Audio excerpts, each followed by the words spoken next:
يعني الحياة هنا يبقى قصير. تمام. بس بقى ده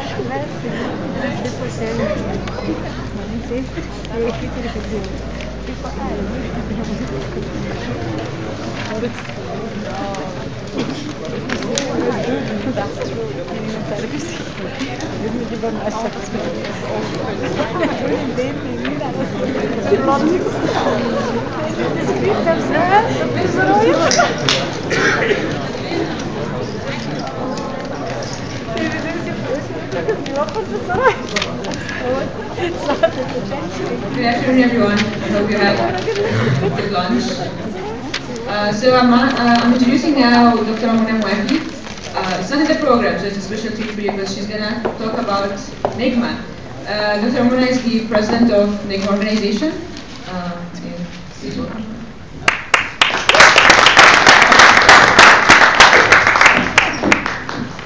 Hi, everybody. Welcome. Oh, is this working? Yeah. Oh, okay. Welcome and thank you so much for coming. I can't tell you what it means to us to have you here with us, and the energy in the room, how reinvigorating it is for us. And this is not a planned talk, and I don't have PowerPoints or anything.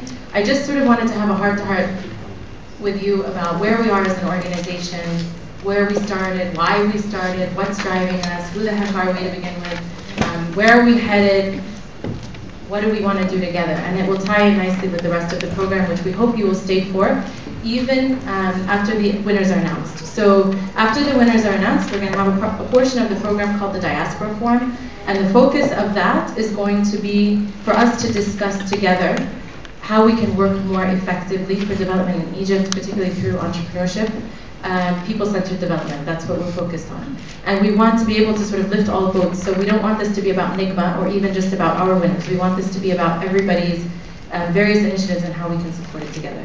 So that's my pitch for you to stay.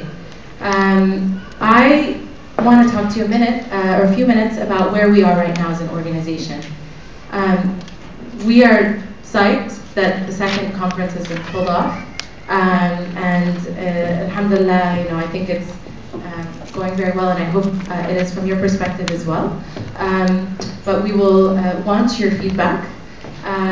Where we are as an organization is in phase 2. In phase 1, we were basically a group of 6 or 7 of us, mostly from Harvard and MIT.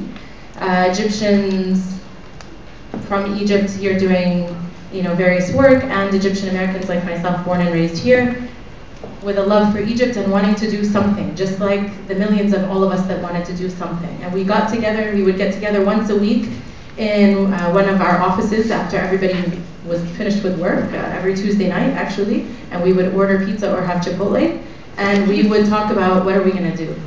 And this developed over some time, from initially just saying, well, let's have a conference, to let's not just have a conference where we're talking about pie in the sky, this is what Egypt should be, here's some more panels about all the different subjects and what's going wrong. We really wanted to do something that was action oriented. So we came up in parallel with this idea of the Impact Egypt competition. And literally that was in April 2011. By July we had a website and we had an application. And we had a marketing strategy to try and get some projects.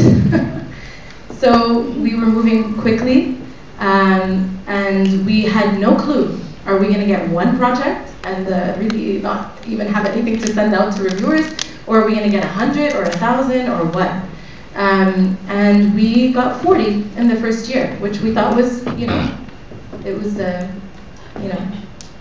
dignified sort of return for the first year. We thought it was okay. And we said, let's concentrate this first year on establishing a process that works, and let's see if we can get a process that works. So we invited external reviewers, professional reviewers in the various sectors, to review those proposals and give a scoring of the proposals. And we took the top 10 based on the scores and invited them to be the Negma finalists. And that process was the same for this year with a few adjustments. The idea was that we wanted to be facilitators. We don't want to ourselves go select 10 people or whatever. We don't want to implement projects ourselves. We want to be facilitators, and we want to be accelerators, and we want to be connectors. In the end, we had our 10 finalists, and we said, okay, now we have 10 finalists. Do these people really care at all about Negma, and will they show up? And we were happy that all 10 finalists showed up last year at the conference. And it was a great success in my view, because we had such positive energy in the room, and we had so many supporters. But in particular, I want to mention one person right now, and we've had many supporters. So I do this at risk of alienating anybody else, and I don't mean to do that. And we really love everybody, and we are so thankful to everybody that has contributed in huge ways. But one person to me embodies sort of the spirit of what has helped us as an organization.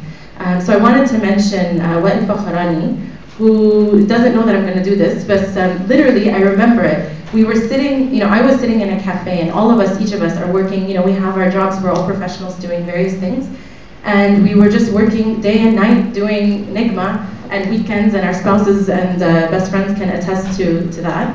And I remember sitting in a cafe, and we're all online, and we're all bouncing ideas back and forth and trying to figure things out, and I get this email out of the blue from Wael, saying, hey, I saw you guys online, this looks great, how can I support you? Volunteering, I'm willing to come, I'm willing to help in any way. I mean, who are we? He didn't know who we were yet. He read about us, he contacted us, and he inspired us to work even harder. I mean, I remember writing the team, I remember where I was sitting and writing the team, being, guys, look at this email, isn't this great? This is, and then getting emails back, ask him to be our keynote, lock it in, and we did that, and he said sure, right away, and he never wavered in his commitment. And he's been with us all the way, even this year, he is coming to us in between a million things, and so many of you are doing the similar things, and we really appreciate all of your effort. And this is the spirit, and this is the motivation, and this is sort of the joy that Negma has brought really to all of us as organizers, and that we hope that we can transmit not just in this conference, but as a community, as the community grows. Our focus has really been, we were trying to find our way. So initially we said Negma, moving ideas to action. That was what it was under. And this year, as we learn, we want this to be an iterative process. We moved to the idea of entrepreneurship for development. We are working on trying to communicate to people what it is that we're doing. And so is this a conference with 500 people? No, we didn't want that. We wanted, maybe 200 people, give or take. We want people to get to know each other. We want an intimate setting. We want to build a real community. We don't want just another conference that you may or may not go to this year. We want Negma to be something that people look forward to going to every year. You came last year, you came back this year, tell your friends, bring somebody new, come back again next year. Help us grow this concept of us needing to work together to rebuild Egypt. So that's the idea. The idea is not for Negma to implement any projects itself. The idea is we are not giving any money away, and we're only working on harnessing our technical and professional capacity as Egyptians and those who love Egypt. You don't have to be Egyptian in the US or in other countries or in Egypt to help these finalists succeed as young or older social entrepreneurs. And what we're going to talk about in the Diaspora Forum is how can we also work more effectively for all of us to succeed, not just for the winners from this competition. I want to tell you a little bit about what happens. So you have this competition, you have 10 finalists, you have 3 winners. What did you do? Where are they now? Because this is a common question and it's valid. Last year we had 3 winners. We worked very hard, then we finished the conference and we said, okay, now we're done with the conference, we have to move very quickly into planning for the next stage. Mind you, all of us still have our day jobs. Well, mine is a little bit iffy. but anyway, So we said, okay, we have to move very quickly into planning for what we called at the time a turbo incubation. So we do a couple weeks in Egypt with our partners, really focused on professional capacity building, business development, strategic planning, getting them networks that they need to help them succeed, legal counseling, all sorts of things like that. Looking at social impact, measurement issues, how to pitch to investors. So these are the sorts of things that they did in their 2 weeks in Egypt, which happened in June of last year. So as you can see, we moved very quickly. Of the three, there have been successes and there have been failures. I'm not going to say everything has been rosy, but what we have tried to continue to do all along is learn. We want to learn from our mistakes, we want to grow, we want to improve, and we need your honesty, and we need your feedback. So what's good, we need you to tell us what's good. And what's bad, we need you to tell you this could really have been done better. And then we want to try and improve it in the coming years. One of the things that we really felt after last year was that we were only able to succeed because of the depth of commitment and time and effort of our partners in Egypt and of individuals who gave of themselves. Very much so on the organizing side, based in the US, and on the implementation around the quote-unquote turbo incubation, which we're going to change that name because it's not the best name, in Egypt. There are wonderful initiatives happening, not just with Negma, but all across the board. And so what we're starting to think about now is how can we help all of these various initiatives? And what is the value added of an organization like Negma? We think that we need to do more from the diaspora side. We would like to help facilitate the partnerships and collaborations in Egypt, and we would obviously like that to benefit our Negma winners as well. But what we, in our next phase, are planning to do is really expand our networks here in the US. I mean, we were Harvard and MIT grads. We're all working now. We all still have links to these institutions, and we have links to many institutions across the United States and companies and and friends and so on that have wonderful resources that can be applied to these projects to make them better. And we're really of the belief that that is much more valuable than any amount of money that you could throw at someone, which probably would have been spent on trying to acquire these services by people who don't care about them anyway. So now you have people who are giving you the services and they care about you, and we think that that's invaluable. So that's where we're going. This year, the winners will get what we're now calling an acceleration instead of an incubation, because we think that's a more appropriate term. And we will work with, I don't even know who the winners are actually, so we will work with whoever the three winners are to coordinate that and find out what their needs are and try and create a program that is better tailored to suit them. So what I would like to do is invite you to help. First of all, I want to acknowledge our partner organizations in Egypt that helped with the quote-unquote turbo incubation last year. Nahdat Mahrousa, first of all, I have to bend over backwards and do backflips 5 times for the amount of work that they've done for us. I mean, it's really incredible. So thank you, Nahdat Mahrousa. Flat 6 Labs also offered their space, and Ahmed Al-Alfi has been very generous, and he sponsored the conference last year as well, and I want to thank him. Of course, Wael has given a lot of his personal time. He sat with the winners last year and gave a lot of one-on-one consultation time, and offered services as he could and as he saw fit to each one of those projects. Ashoka Arab World, the AUC Entrepreneurship Program, Ayman Ismail and Ihab Ismail, and they've been so helpful.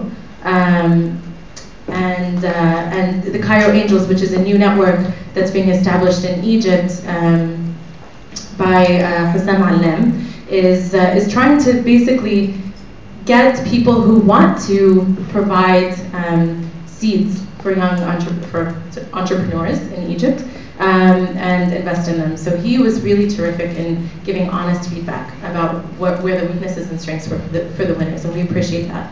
And we hope that we can continue to call on you and work with you in the future. And we also hope that we can continue to call on and work with many of you in the audience who we don't know who you are yet necessarily in terms of what you would like to offer, but I know that there's so much in this community that we can draw on to help Egypt rebuild itself. So, where do we go from now in terms of how we need you involved? Again, I mentioned feedback, and it's not a coincidence that the evaluations were on your chairs when you walked in. We need you to fill out the evaluation, and we need you to be honest. Yes, if you had a great time, or if you learned something, or if you met someone, please, it's great to hear that, obviously.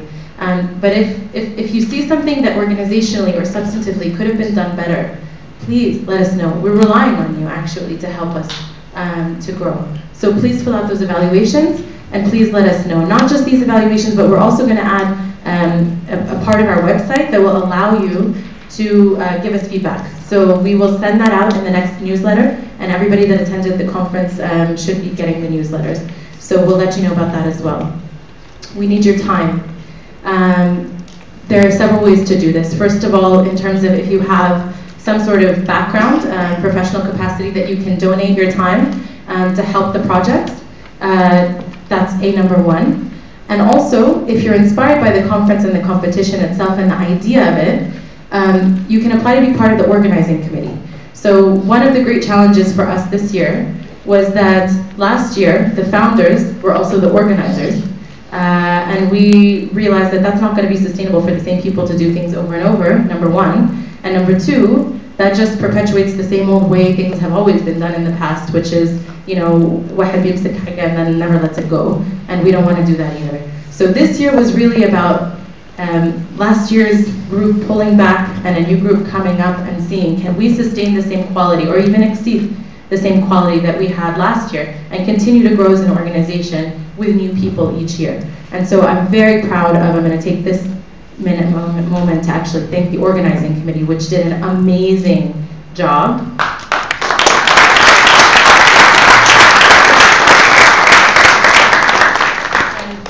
Tafrid Samat, I can't say, I don't know where you are, but really, we put up an application for the organizing committee.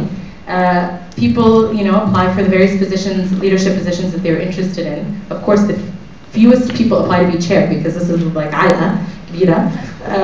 But she was one of the people who did. And she was head and shoulders and, elephants above in terms of what she submitted to us. She had an entire proposal of empowering the crowd, and this is what I envision, and this is how I see it, and this is how we need to get a team together, and this is how we need to do it. And it was really amazing. And she really took Negma on as its own. And you know what? She was just an attendee last year. That's how she knew us. We didn't know her before in great depth, and she was inspired by the conference, and she decided she wanted to apply, and she really took it on. And actually, I think the most beautiful thing from my perspective has been getting to be so close to each one of the organizers and the founders and our partners and our sponsors and everybody, because it really feels like family. I mean, even before this conference started this weekend, as we were talking and emailing, I said, I feel like it's already a success, and I feel great peace because I know we're moving in the right direction. So even if something small falls through the cracks or something explodes in our face in some way or another, I know that we are doing the right thing and that we're trying to move forward, and that all the effort has been made to do things correctly, and the momentum is there to make it over the bumps in the road. So that's important. Money, we need your help. I don't want to dwell on this too much, but I will say this, none of us is making a penny. And we are all trying to run this professionally. And I hope that's what you come away with. We're not trying to just have a one-off event, and we're not trying to have something that's just, a fun local community event. We really want Negma to be a place where professionals and students and like-minded individuals who are thinking and feeling and wanting to act and acting to help Egypt can come and be together, because this is not just about the conference or the competition. This is about building a community. It's about building a community of like-minded individuals here and in Egypt and globally, maybe eventually, but right now we're really focused on here in Egypt, that has something to look forward to each year. That we know that we can show up again at Negma and meet people who are trying to work to do the same things and coordinate and talk and figure it out and re-energize and then get to the next phase together. So we really need your money, not because we have any salaries to pay, but because all of that money goes towards facilitating that process. I don't have any forms on your chairs, but what I will ask of you is before you leave, please donate, if even $1. Just to say, just to acknowledge that you're part of this with us. In the front at the registration table, it's very easy. If you have a credit card or if you have $1 in your pocket, you can leave it with at the front with Karim, who is our treasurer, or Ahmed, who is also our treasurer for, he was treasurer for the conference, and Ahmed was treasurer for Negma. And that will mean so much to us. Whatever you can do, however you can help financially, I understand everybody's in different circumstances, but it's about being invested in this together. So please, I ask you to do that. We also have really cool t-shirts, by the way, that Ahmed had printed in Egypt on beautiful Egyptian cotton that is very soft and good feel, that have Negma, and you can wear them by the pool and look very cool.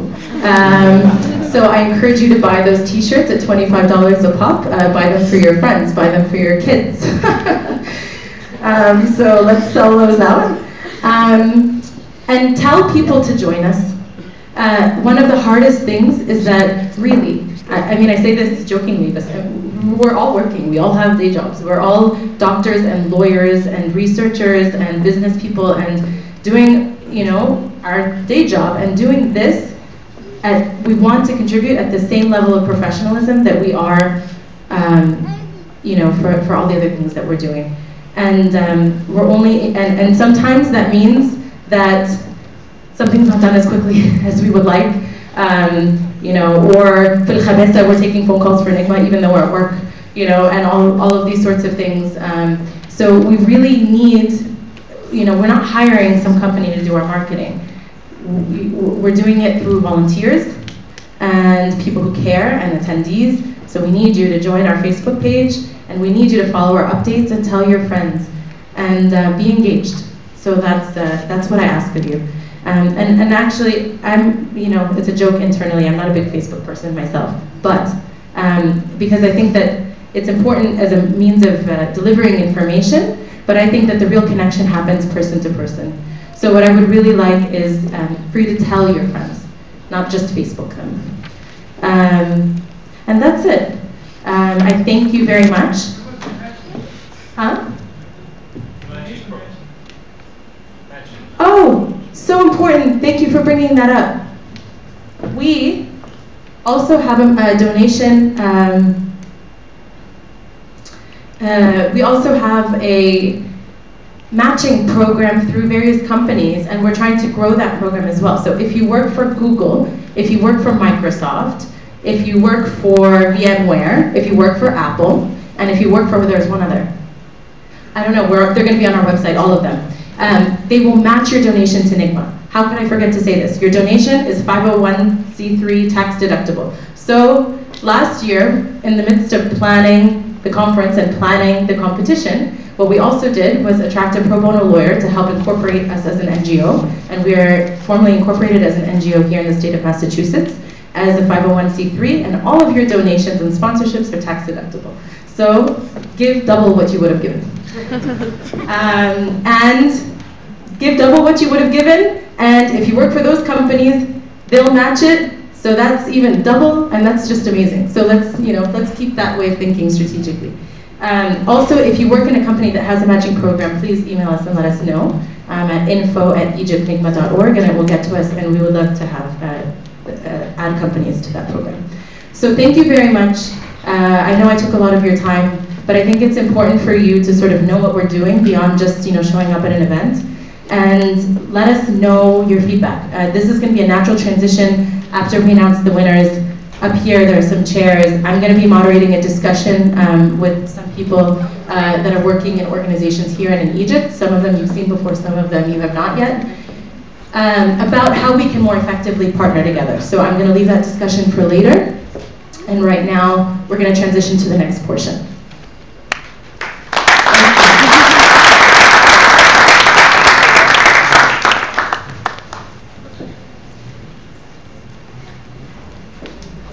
Are in. Okay. All right.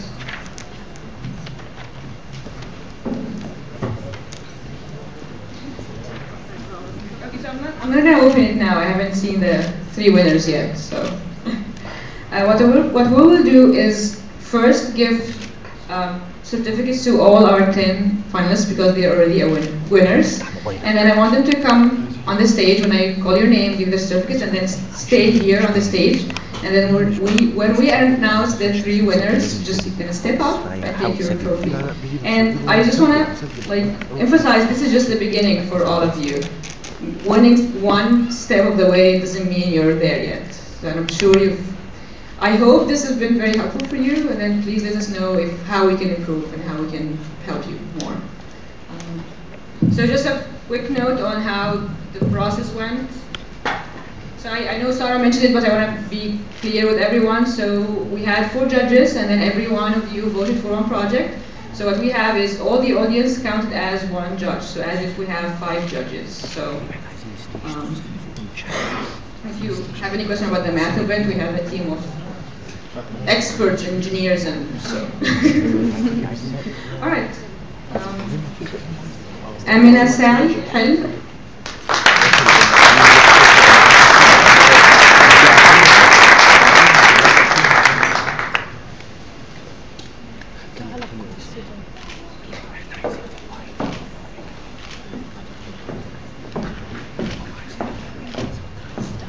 خالد المحبوب idea.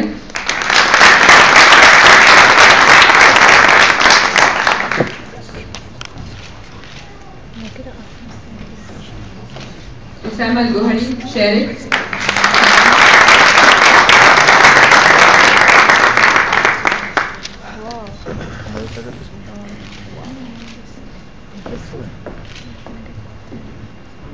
شريف ناجي يعقوب مدد.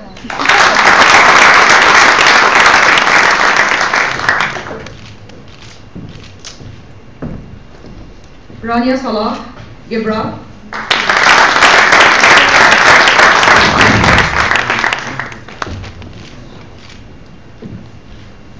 أريد إبراهيم مجغل.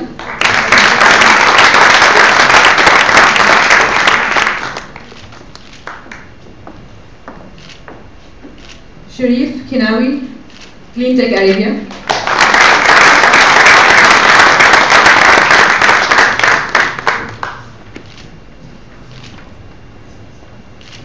ياسمين هلال educate me.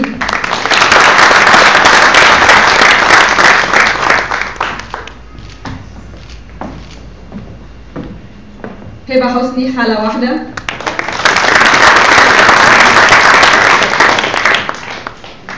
يحيى السجيني Alexandria 2024.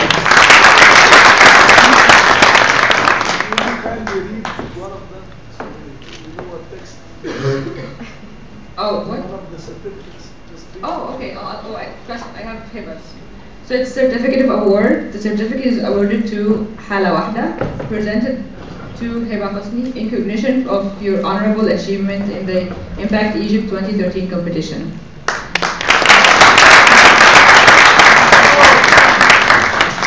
So I haven't seen those yet, so I'm really excited. Do we have the trophies ready? Okay. All right. Third place we have Madad.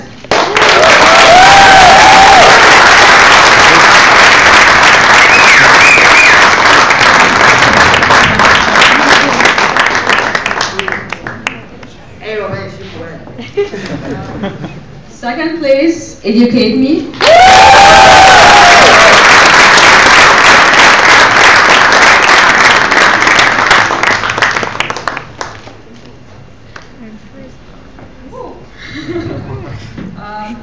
First place, health.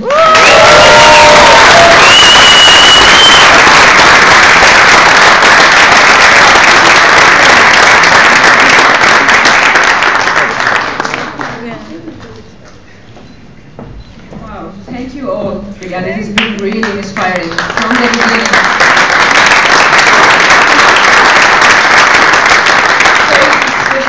Experience for all of us, reading their application, getting to connect with them months ago. It's been really great knowing all of you. Thank you.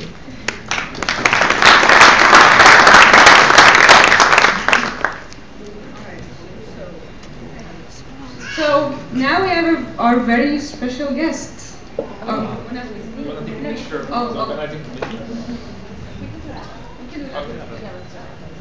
Okay. So thank you.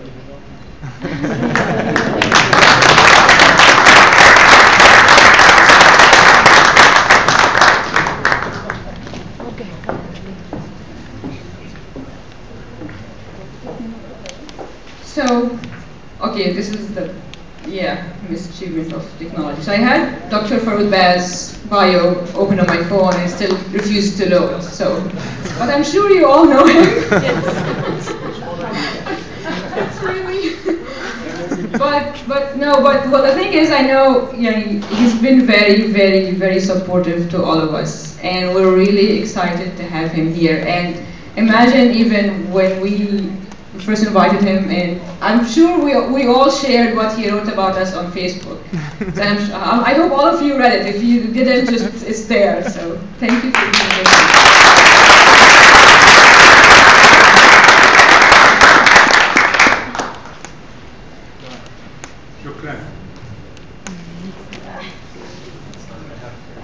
أول حاجة أقولها is congratulations to all the 10 winners. They're really wonderful people and with wonderful ideas, so congratulations to all of you, not just the 3 winners, but all 10. You've done a fantastic job and we're very proud of you. The one thing that I would like to emphasize is the fact that represented by these 10 wonderful young Egyptians is the fact that attempts and constant attempts at innovation is really what we're missing in Egypt today. Just the fact that things are moving the way they are is no longer valid. It will keep Egypt as it is, stagnating, as it has stagnated for nearly half a century. And therefore the solution of Egypt to get out of it is just what you did today, and just what last year this wonderful bunch of young Egyptians did, is to encourage other fellow Egyptians of trying to get out of the box, think a little further beyond the normal, do something that has not been done before, reach for farther places, think of something that is beyond what others have thought about and do something, meaning innovate, meaning that you look at some place that is running and you think of the way it is running and you just don't want it to run the way it has because it is really, in your view, it's stagnating, and therefore you must change it. And you must insist on that change because you believe in it. The real reason for the Egyptian stagnation for so long is the fact that the powers to be depended on institutions to run things and do things. In so doing, they have neglected the individuals. Actually, they walked over the bodies of individuals without even noticing. I give this example constantly because it is a real, honest to God example of a nephew of mine. When you have an institution like an industrial complex or a factory, and you just graduated from engineering school, and you go join this factory and you get your job and you're very happy that you got the job, and you go there and you work with them, and you work for 2-3 weeks and everything is hunky-dory and everything's well, and then you realize that the process that we're doing in this factory actually takes a little longer, uses not very good materials, or may not be the proper way of doing things. So you go to your boss, either the real boss, the boss of the bosses, or just your own boss, and you say, sir, we're doing this way, but I think if we do it some other way, like that, we can cut down the time, or cut down the materials, or cut down the such and such, or do it better. The real response that you get from your boss in today's Egypt is, well, you just graduated from college last year. We've been doing this for 10 years, or some of them would say 25 years. You're going to rush of shopping. You're going to do something. So do as you're told. And you go and you do as you're told for a while, and if a few more weeks, you think of something different and you go do the same thing, then you might also be told, I told you, go to ما قلت لك يا سيدي روح شوف شغل. So you go back and do the same thing again. And if you agree to this, if you acquiesce and go do it, then Egypt will remain as it is today. And that is really what is happening in most of the productive, the places that should be productive in Egypt, but they are totally stagnant.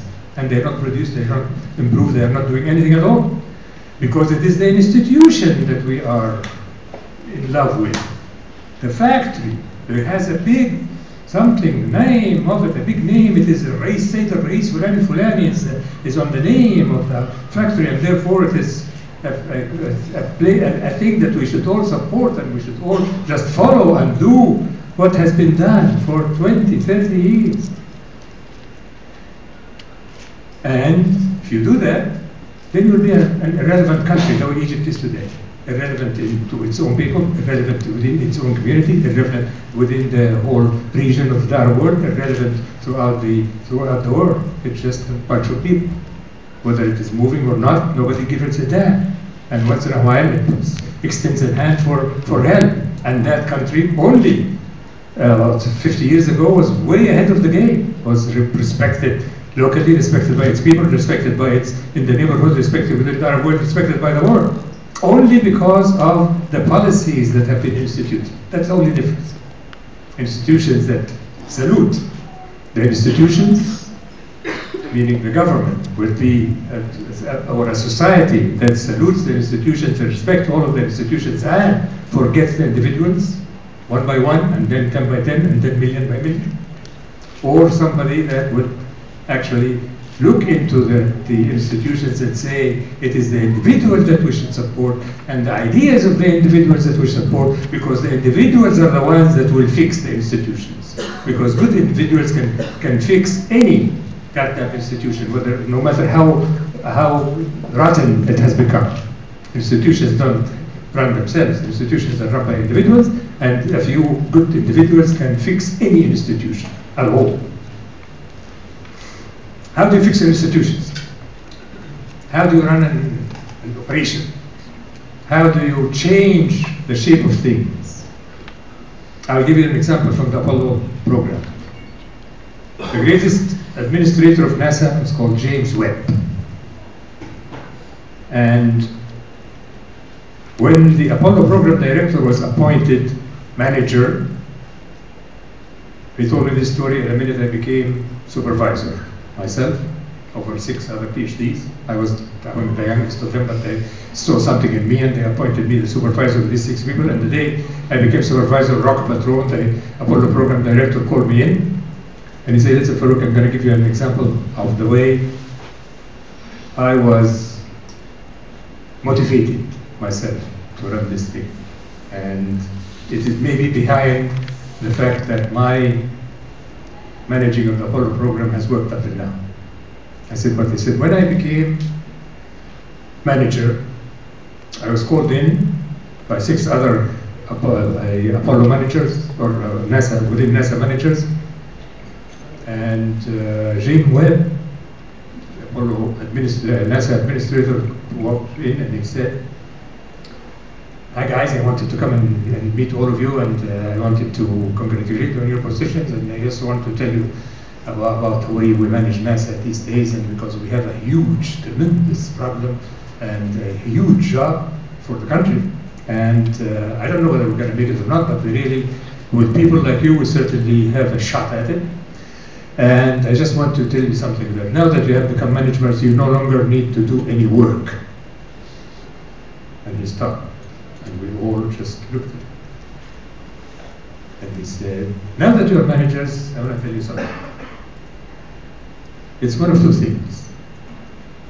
If you are able to get from every man that works for you,' sorry about the ladies, at that time NASA had no women. So if you're able to get from every man that works for you everything that he thinks that he is capable of doing, then we will surely fail. I will never make it to the moon.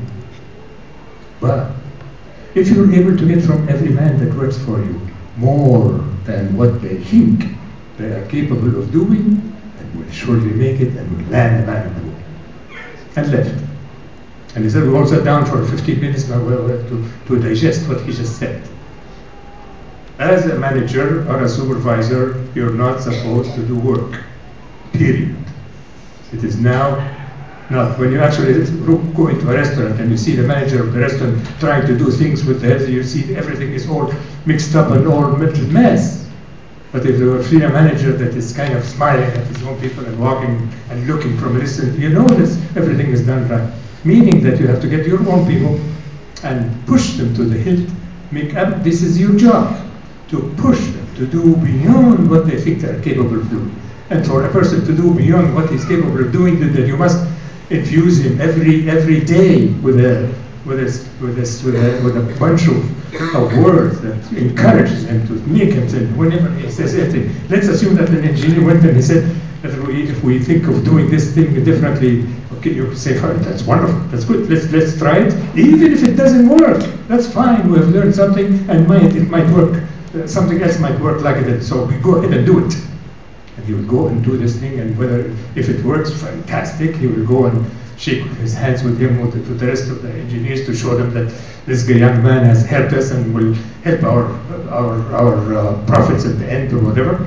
And if it doesn't work, we say the same thing, because it is something that we thought that's beyond what we're doing today, and make it right and do it, and then we can certainly improve, constantly improve, by making absolutely certain that each and every one amongst us is doing beyond what he thinks he can do. A little more. Just innovative today. You 10 have some ideas like that.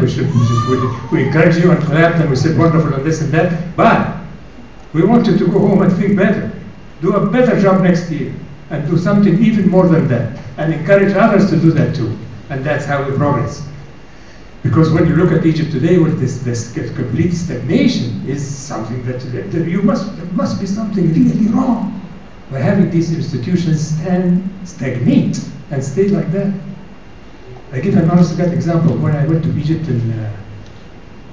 when I returned to Egypt in 1965, and I was there for a whole year with no salary, fighting with the government. I had a PhD in geology, and I was told to go teach chemistry, and I refused. And they said, this is it, you'll either this or nothing.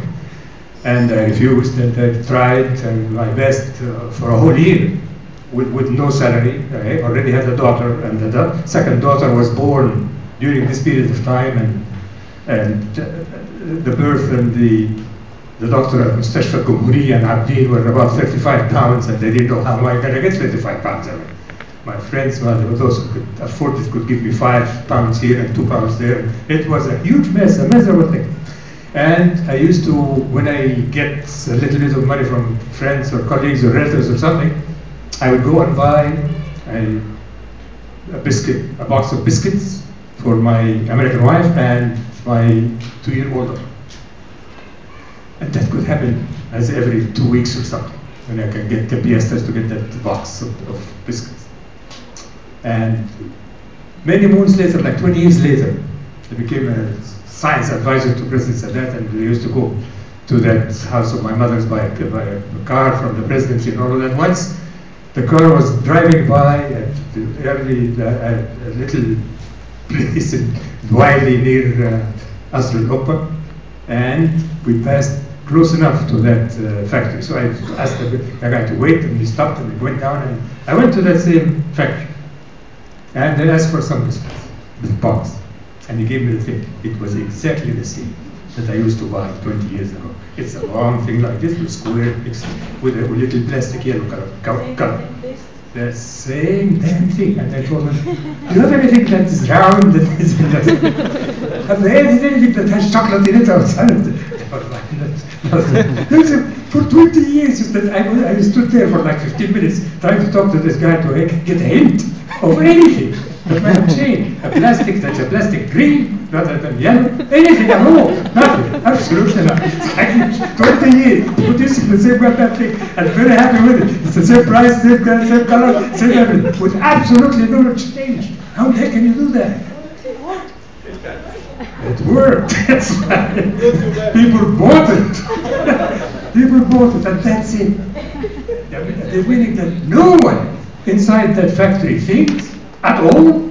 No one tries to do anything that is better, cheaper, faster, more different color, anything at all. A change of sort, nothing. They're all very satisfied that they're producing this goddamn thing in the same way, in the same shape for 20 years. And that, my friends, is the reason for why Egypt has stagnated.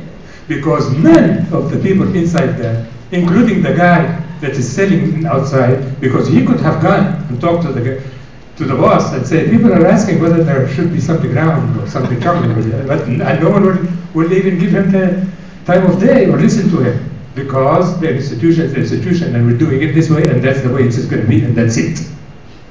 Absolutely no innovation, no change, no improvements of any sort. And that is the reason for why Egypt is. So, therefore, Negma and what it's doing is the kinds of things that we really need to do. We need to look into the individuals one by one, look into their eyes, and tell them that you can actually do a better job than what was done before. You are better than what was done.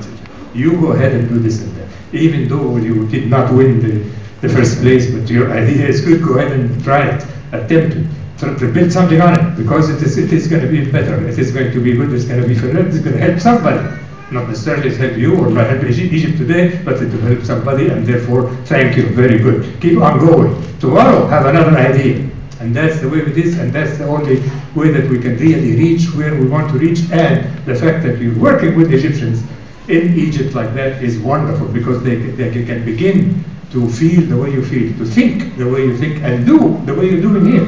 You're just a small part of, for a small number of people working at one of the highest caliber universities in the United States of America. But they are much less endowed. They are thousands, and they are working in miserable universities. They are being taught by trash professors, and they are in deep trouble, because they haven't even heard the ideas. They haven't even thought that people can have ideas, or people can innovate, because when they are asked questions in the university, they are asked to repeat this thing, as if they digest this thing and then throw it up. Throw it. And on the paperwork the way it was. So nobody is asking them to even modify the language. And if even they modify the language, they say, this is not the way they say it. So it means they really need the likes of you who have been exposed to this openness, to the fact that each mind thinks, each one has his own mind, and each one can provide some ideas that can be different from the norm and can be different from the status quo, and it is better to have things that are different from the status quo, and that's the way to prevent stagnation, and that's the way to have the economies of these countries rise, not just in Egypt but in the rest of the Arab world. It's amazing in the Arab world that way, and nobody thinks of what is happening in the Arab world today. In the Arab world, we are over 350 million people. And what is it that we do for the world? The things that we produce and sell to the world or provide to the world that are other than oil and gas, because oil and gas is there in the ground, God made it and allows us to sell it. That's irrelevant. We don't do anything for it.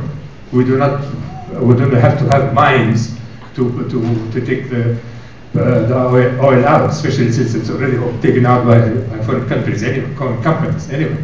So outside of the oil and gas, everything that we, the Arabs, 350 million people living in 22 countries, whatever is the result of our innovation on our sale to the rest of the world, equals exactly what Finland does for the world.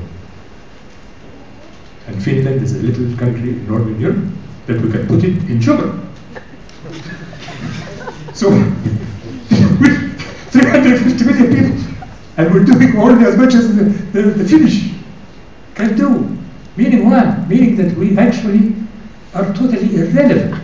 Whether we live or die, it is nothing to the world. We're not doing a thing that is part of our innovation, part of our contribution, part of something that's sustenance to the world or the intellect or humanity.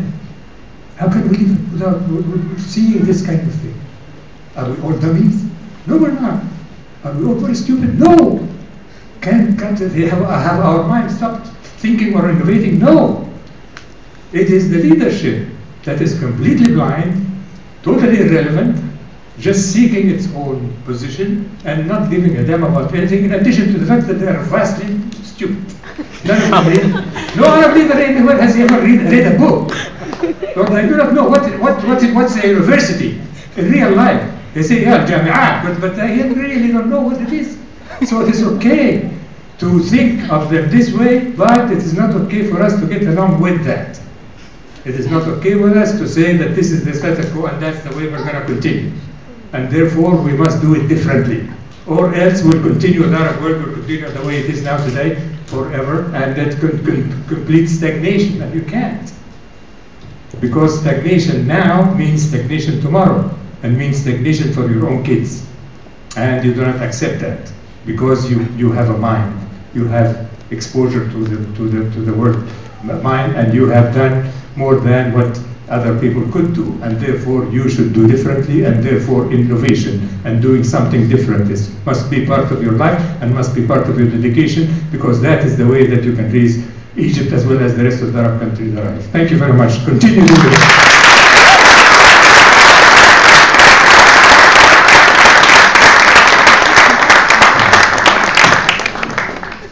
Thank you so much.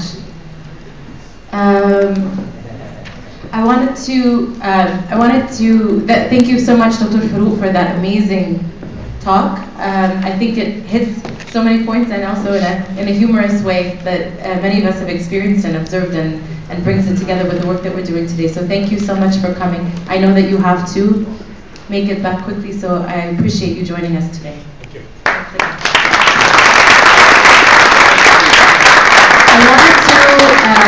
I wanted to also mention something that I forgot in my update about Negma. Part of building the community is going to be moving the conference around the country. So we will not have the conference in Boston next year, most likely, unless somebody puts up a really good reason. Huh? Oh yeah. Yes. Okay, I'm hearing what's going twice. Anybody else? Denver, yes. Chopra, I hear Chopra. Can I get, yes? California, you want in California? Calcutta is California. So no, but really, we're going to move it. We're going to move the conference around the country, and part of the application online at some point, and join us on Facebook so that you see this, is going to be applying to host it in your city, and giving us reasons why. And then we will make a decision as an organization about where it's going to be, and we look forward to coming to you wherever you are, and really building alliances and partnerships throughout the country. So thank you. We're going to take a 10-minute break, coffee, and be back for the Diaspora Forum. So please do come back and help give us your feedback about how we can move forward together.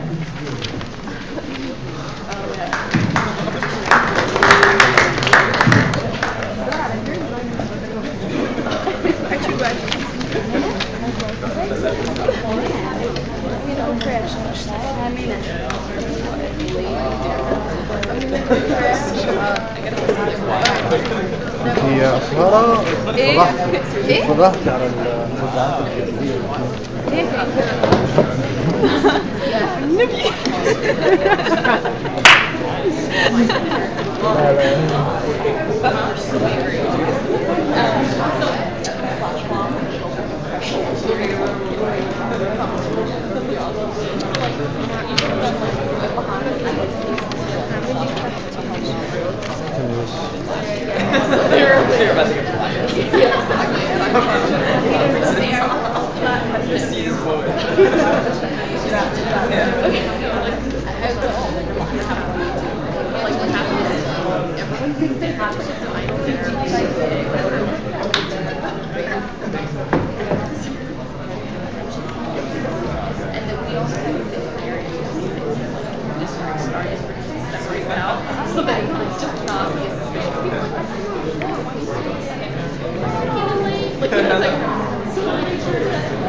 get around. Not good with the numbers.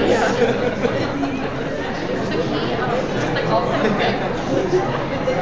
there are a lot of people that are aplastic. There are a lot of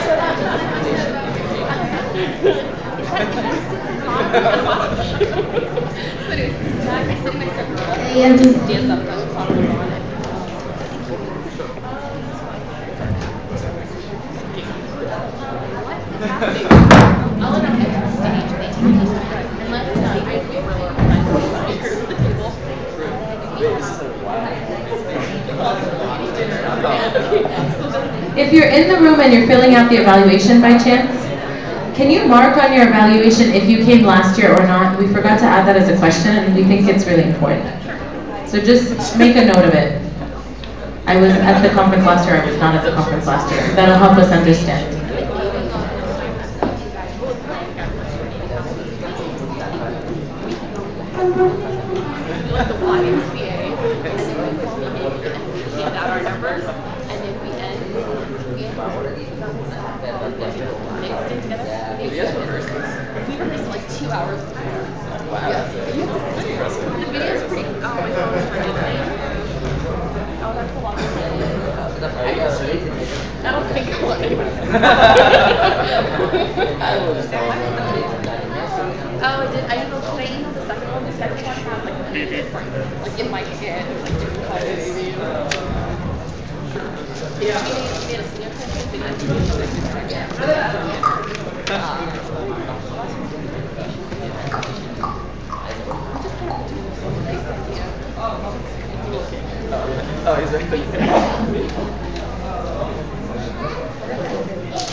Wherever you want. Do I have your number?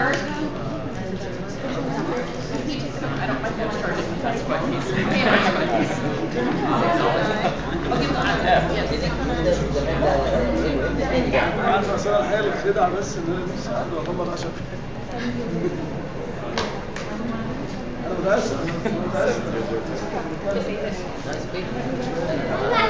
Yeah, and then one of them, I guess, add your text message you, then you'll have some.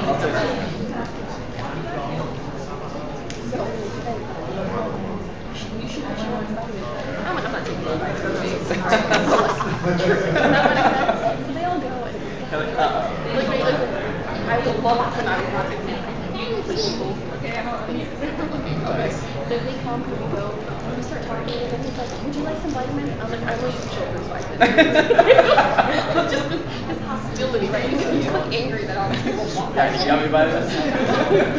Like yummy vitamins. No.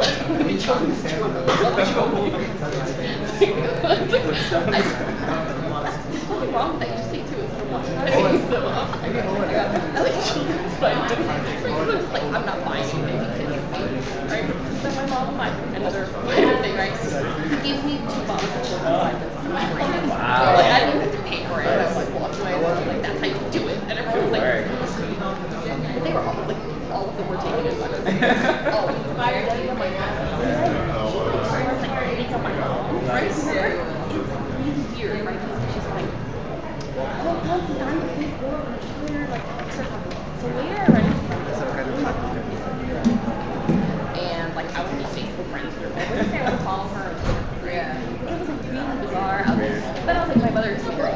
Stay away from her. Get at it. Anger. Stay at it. Yes. Can I borrow? Yeah. Can I borrow your pen? Sure. Oh, just make sure I get that. I'll probably have it on it.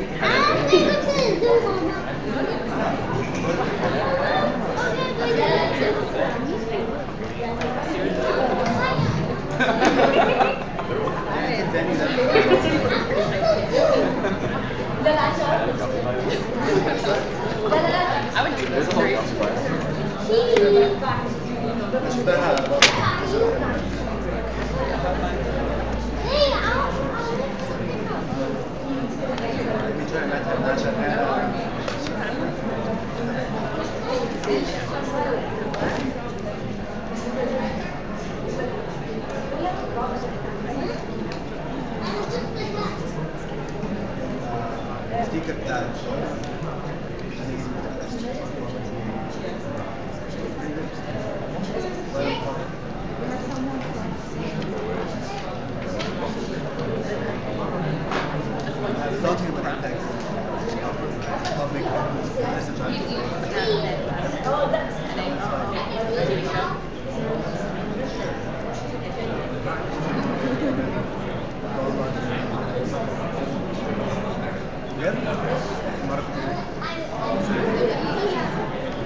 I passed on.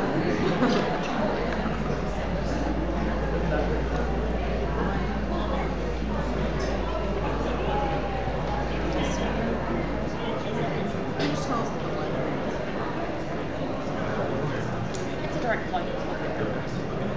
They're gonna know my name. They're not gonna know my name.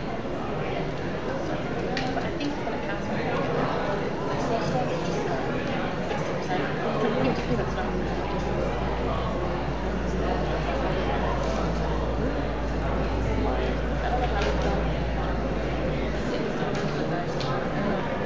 Oh, that's why. That's what it is.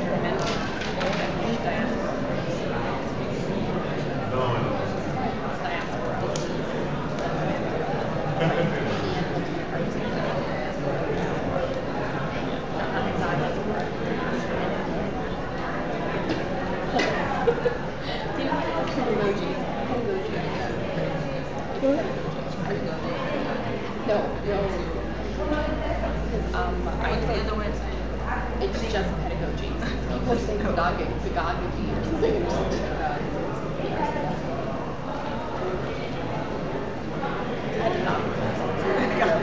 No, that's horrible. I have to practice. I don't know if I read the phrase and the dictionary,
شغال.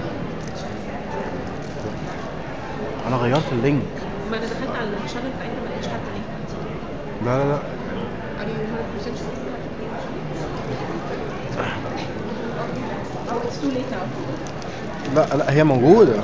تحب اوريها لك؟ لا لا خلاص I take your word. هي موجودة.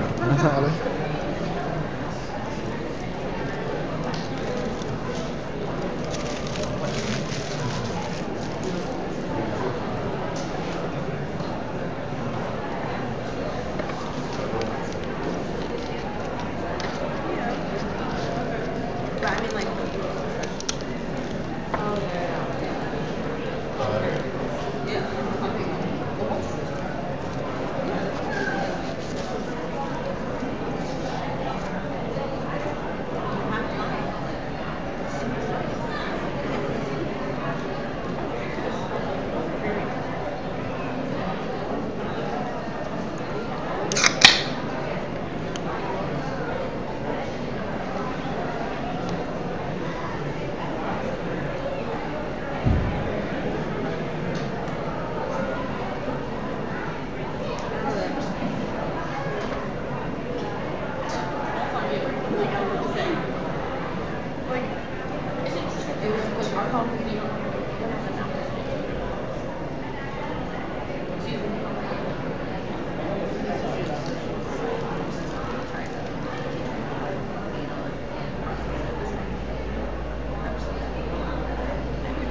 It's easy enough where I'd be like, yeah, sure.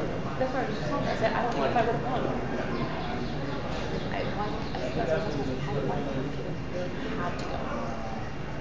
literally you see him on television, and this is but you have to come. Come on, we're social. May I ask you why you switched? If you did it? I was born and raised in Egypt. I was born and raised in America. We were all in the U.S. That's what we're saying. If it happened to me, like I say, it's very difficult to be put in that situation, right? Because like I think to myself, if I was in Egypt, I'd be living in Giza. I would be living in, I mean, that's near Egypt, right? But like, would I have gone Giza? I think if I was a guy, I would think maybe I would have gone. Right, as a girl, yeah, no, I don't blame you for that. Yeah, but like if you were with somebody else. No, because like, have you ever been to ever walked? I mean, There are you hear this places in story. Egypt, there's something wrong with that. There's some places in Egypt that's holding on.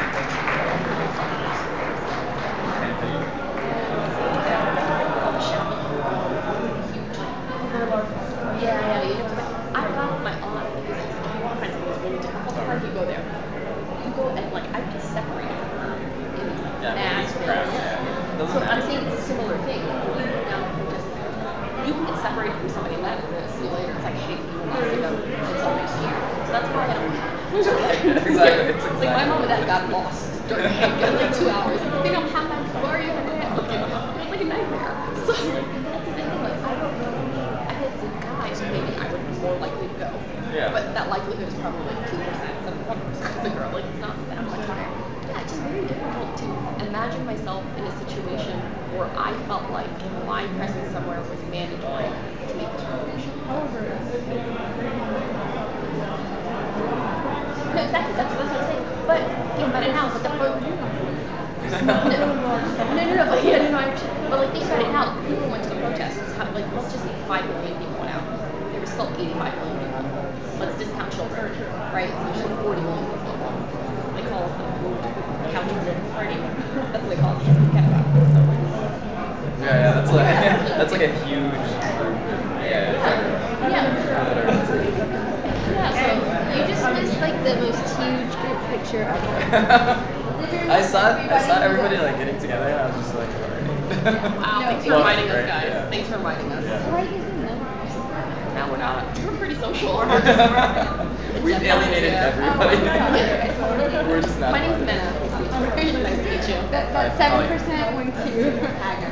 97%. Minda's not here. Let's take the group picture. No, I don't know. Like, would you have gone? Probably not. No, let's say you were an Egyptian. Yeah. I'm not that kind of person. I'm a researcher. On the computer. Yeah. No, I mean, there was a point where, like, I wasn't being productive. Like, all I was doing was like, watching TV, and I looked at the lights, and I was like, all right, maybe I'll go. And then I was like, I can't afford this. Back to the live stream. Yeah. Turn up the volume. Yeah, exactly. Yeah. I mean, I probably lost like a month of my dissertation just all those 2 weeks. I just was like, no, I'm coming in next week. Yeah. Like, this thing's gonna be over today. 2 weeks later, no, it wasn't over today. No, I'm just curious.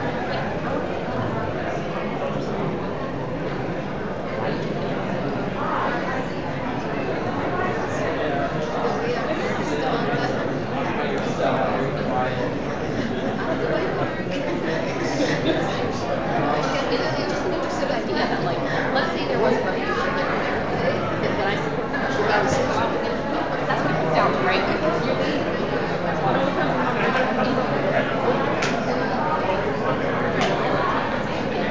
What I know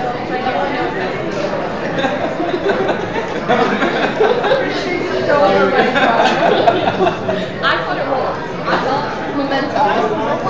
Yeah. I would have drank and then you would have drank. I just love it. I saw that. I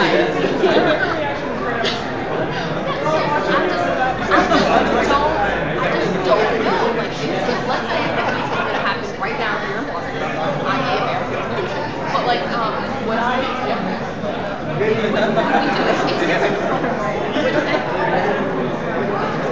I mean, would I be like, guys, this is the government? I don't know.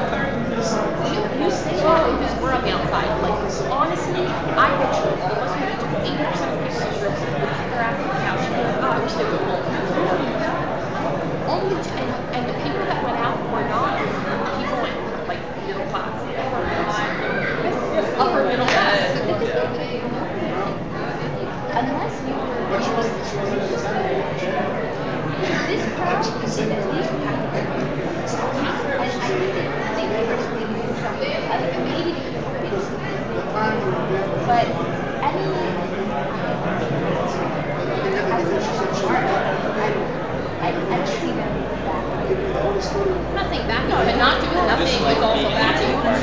Yeah.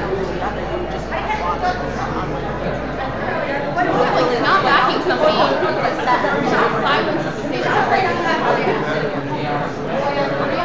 Right? Silence is anything else.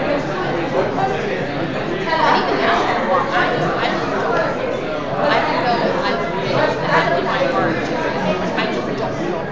Like I can't say. I would have been I supported people. I have to. I have to. I just don't know. Like where you just got to.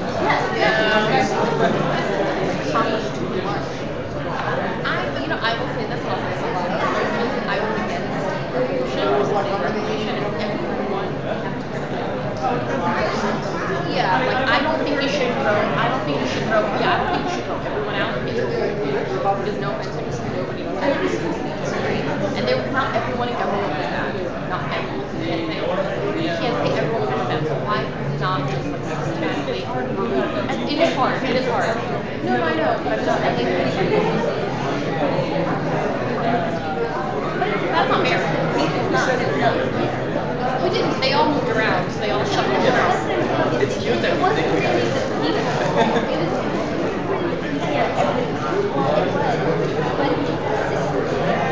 I think it's the system. I think it's the mentality. It's the mentality. It's really selective. The people in the country who are apathetic. They didn't want to. If you ask my friend, I see all of them.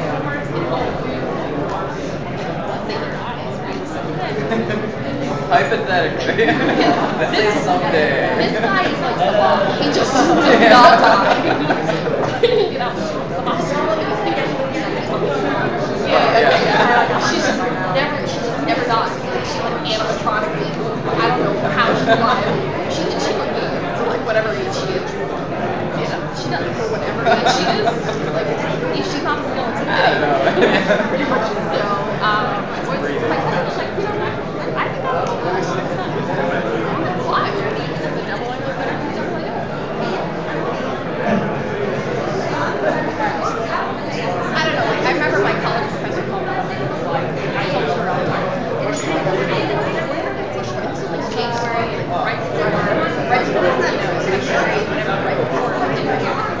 no, that's just think that'd be crazy. I was like, and I was talking about I'm never gonna know my name a lot of times. Like, I was like, I'm eating all my words and I don't know too much. Like, you know, I capture.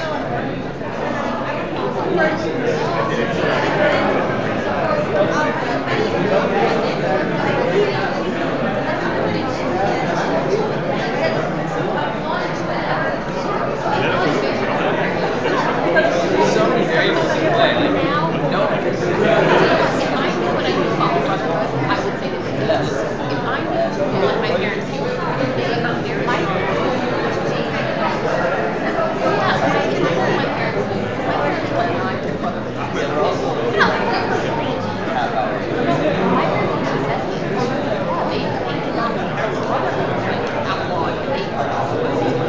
America, my mom's French, but so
Hello. Hello.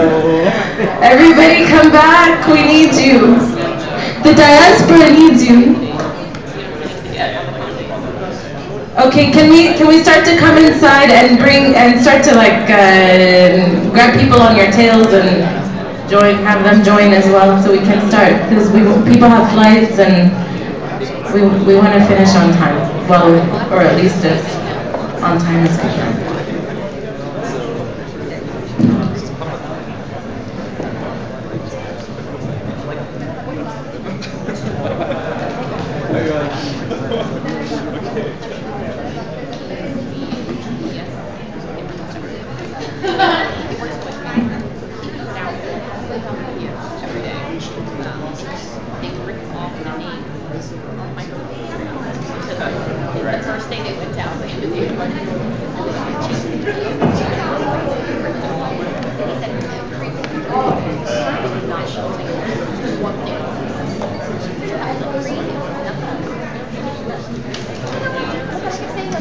كامل ما جاش ليه؟ بشوف مش بنشوفه خالص كامل.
Dr. Naim Sherbini. There you go. Can you come on stage? We're going to go ahead and start, and I'm going to ask that we close the doors. Invite the people outside and...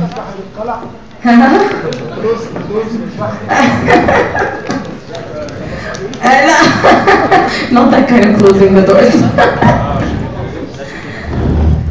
And actually sit in the front because I'm going to call on you, Kevin.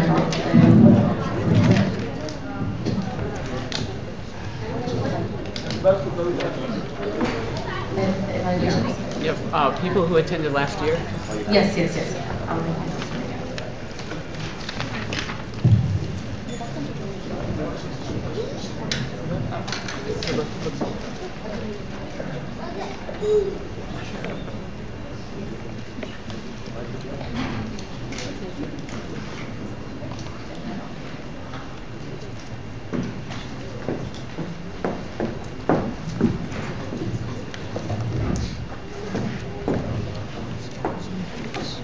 Okay, thank you everybody for joining us. I'm just realizing that I'm the only woman on stage, and this is ridiculous actually. We have to get more women on stage. But I'm the boss, yeah, that's right. Okay, so thank you for joining us in this session. This is actually, in my view, one of the most important sessions of the conference, because this is going to allow us to figure out how we can more effectively work together and to develop our vision for the future. So the way that this session is going to work is the following. You've heard some things about the work that has taken place led by the individuals on stage, and for some you have not.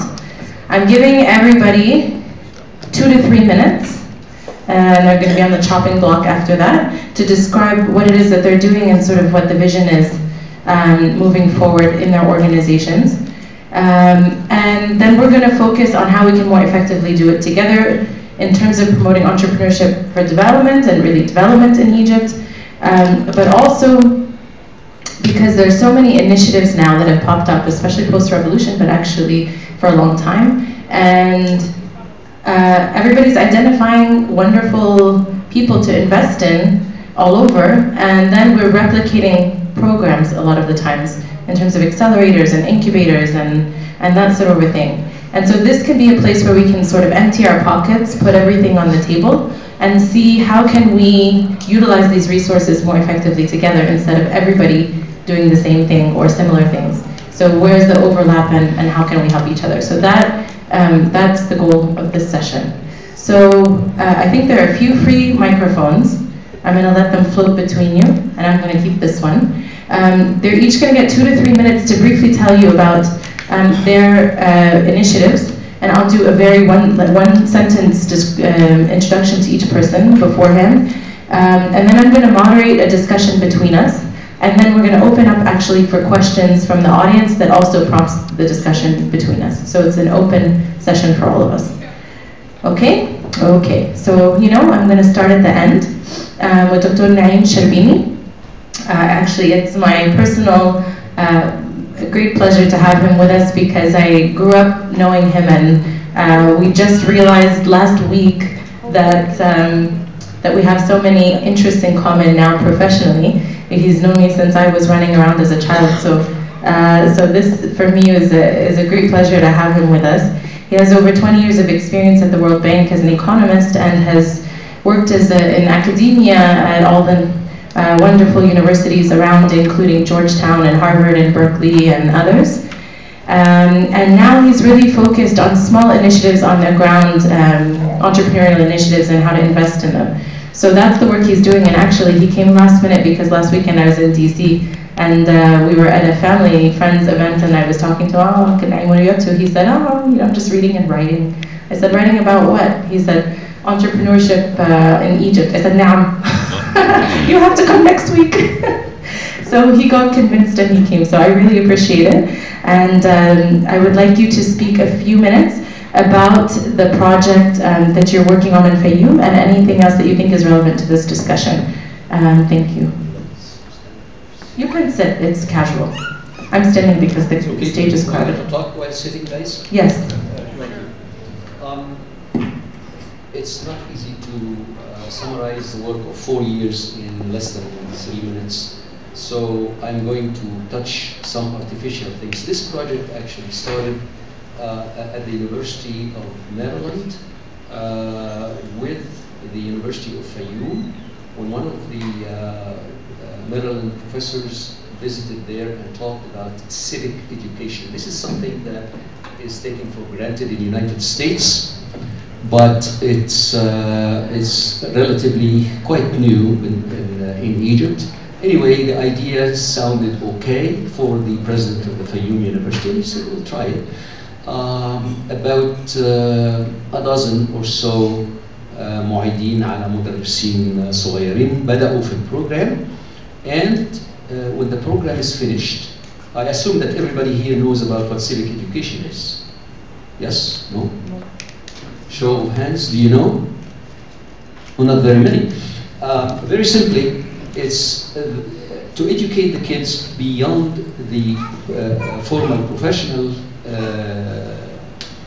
stuff that is educated in school, that there is beyond the school teaching, there is also a certain responsibility towards the community and find ways to help your own community. So they trained about a dozen or so, and those who were trained began to look into the community to see the need. What is there? What are the problems in Fayoum? They found that Fayoum, of course, is one of the least developed provinces in Egypt, and one major problem there is for young, uneducated women who come from very poor families, who are pretty much shipped off, or more accurately, are gotten rid of by their families to go get married, and not soon thereafter they come back a year or two later with 1 or 2 children, and it's evidently common enough that it was put on the top of the agenda, and the Fayoum University, along with the Fayoum Rotary Club, began to see, okay, what can we do best to help those poor souls. The community resources were quite limited, so they took something like 8 to 10 girls and started doing 2 things for them. Illiteracy, numeracy, and some personal skills that could earn them some money. Anyway, that was the beginning. We participated thereafter by collecting some money, and went there. And they were very surprised. They said, why would some Egyptians in the States, why would they want to pay us to contribute to this project? So that evidently turned out to be the trigger that expanded community participation. Then they tried to do better the following year. Now in year 4, they are actually very much on their own. It is an effort that is owned, managed, directed totally by the community. The beneficiary young women now each has her own small micro project. She's making money from it. She's even supporting her family. What I want to share with you here is this, that with a little bit of contribution from the Egyptian Americans, that energized the local community. We have so many universities in Egypt.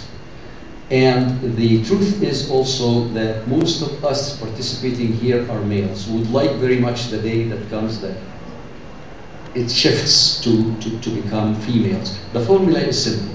Bring in civic learning to the university, get the university to interact with the local Rotary, and together the Egyptian American community can sponsor some small things, but that evidently has a multiplier effect. I don't need to get into too many of the details where the girls have made, but suffice it to say, it is now the girls that support the families. Thank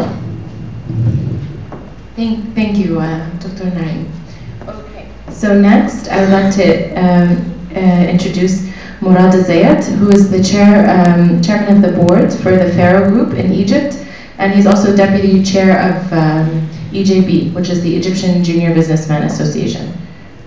Thank you for being with us, and if you could speak a little bit about... Only businesses. Business association. Did I say businessman? Oh. Businessman and woman association. Just business. مساء الخير الأول. أنا اسمي محمد مراد الزايد. I'm chairman of Pharaoh Engineering. الشركة بتاعتنا على Pharaoh Engineering دي في خلال السنين اللي فاتت هي بقى لها more than 15 years. Eventually, after a trip of 15 years, or maybe more, we tended to be more than 13 companies. We tended to be not a local company, but a multinational company operating all over the Middle East and Africa, operating in Iraq, Yemen, Tunis, Libya, Chad, Nigeria, whatever. We make a lot of projects and many supplies all over those countries. Our company was chosen as one of the top 5 entrepreneurs that will change the future of the Middle East. It was in East 2011, even after the revolution and the recognition of youth and revolution. And even it was chosen in many things all along the past few years. But this was not only the story. This is not the story of a success, but it's a success story or anything. It's a story about failure. How many times did we fail? It's a company that started with 2 people together and ended up with a mobilized people, more than 1,000 people operating all over the area. We always said that it's not about that failure is not fatal at all, and success is not permanent, but it's the ability to continue when you fail. We faced a lot of problem, a lot of competition locally and international. But why I come here? Because I really think that this convention and conference will do a lot of contributions for Egypt in the future. Every entrepreneur is an asset to the country. Every entrepreneur helps in creating a new system. And when you create this system, you will create more development. And when you have those development, you will make sure that your country in Egypt is having a new era of welfare. And when you have this welfare, definitely you will have a dream come true. And a country will have a legacy. And what I believe in, that Egypt will always have its legacy. And it will continue, no matter what's happening right now. It's only a matter of time. And this short time, maybe 5 to 10 years or whatever, it does not count in a nation big and really respectful as Egypt, because Egypt is really a very big country. That's it. Thank you. Thank you. And you stayed within your time. Thank you very much. Next, I would like to introduce Ihab Ismail, who wears many hats, and so I'm going to give him a few extra minutes because I've asked him to sort of address the various positions, angles that he can contribute. In terms of, not only is he one of our sponsors, and we're very thankful to him for that, he's the head of Innovio Consulting Group, which focuses on business consulting and innovation. He's also working on a clean energy incubator, is that the right? Investment. He can explain more. But in terms of really how he's participated with us as Negma, he's also one of the founders of Naftat Mahrousa. He's also on the board of the Ana Masri Foundation, which they performed last night at the gala, and they were amazing. So they're looking at cultural entrepreneurship. Nadat Mahrousa is a social incubator in Egypt. And he's also on the board of an organization called Egypt Scholars, which has started here in the US. So I want you to sort of, it's a lot to take on, but I want you to talk a little bit about especially Nadat Mahrousa and Masri and Egypt Scholars, or maybe also Mohandas Mohammed can speak more to the cultural entrepreneurship, so you can focus a bit on Egypt Scholars and Nadat Mahrousa and anything else you think is relevant for this discussion. Okay. So I'll just start a little bit by presenting like just a short summary about each one of the organizations. Nadat Mahrousa is an Egyptian registered NGO. It's an incubator for social enterprises. The idea started in 2002, but it was registered in 2003. And it grew to be one of the first incubators in Egypt, taking social enterprises and basically supporting them so that they grow from an idea into a pilot project, into a program, and then a full-scale implementation, and hopefully at some point in time scale and spin off to become their own separate institutions or organizations. Nadat Mahrousa, or NM for short, to support the incubated projects in different ways.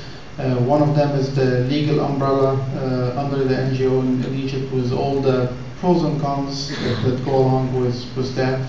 It provides some of the legal advice, expertise, sometimes in some of the projects help financially as well, do financial awards, capacity building for the people that join, matching with volunteers, dealing with all the financial accountability and accounting and transparency and so on, and really focusing on trying to scale that project or enterprise until they scale and replicate across Egypt. There are several cases and examples of projects across the different stages of incubation, some at the beginning, some at the end. There is in total more than 40 or 45 active projects in different cases.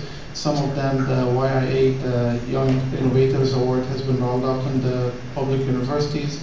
The Career Development Office has been rolled out in 3 public universities and hopefully in more soon, and some other projects are starting in the beginning.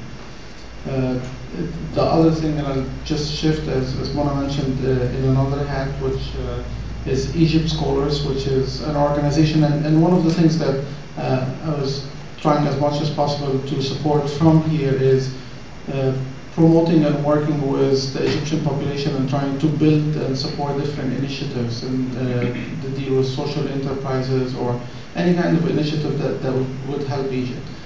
So Egypt Scholars was one of those ideas, and I would not take the credit for it. There is a great team of researchers, Khaled Dashmouni, Ahmed Hassan, a lot of different people who are actually working on it and just presenting them since I'm here and they could not make it.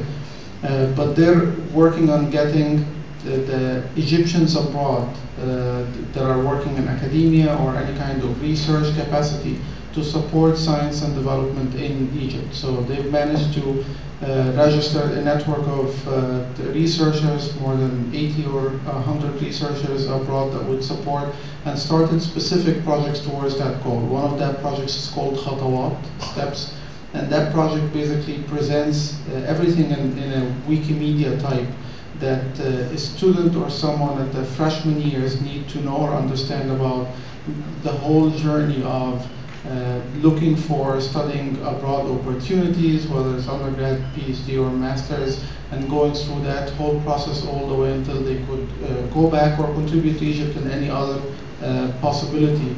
And this has been already established, and I can send the link for it after we're done. There are at least 60 or 70 researchers or scholars that contributed to the content of this Wikimedia, and it's been updated and regularly every day.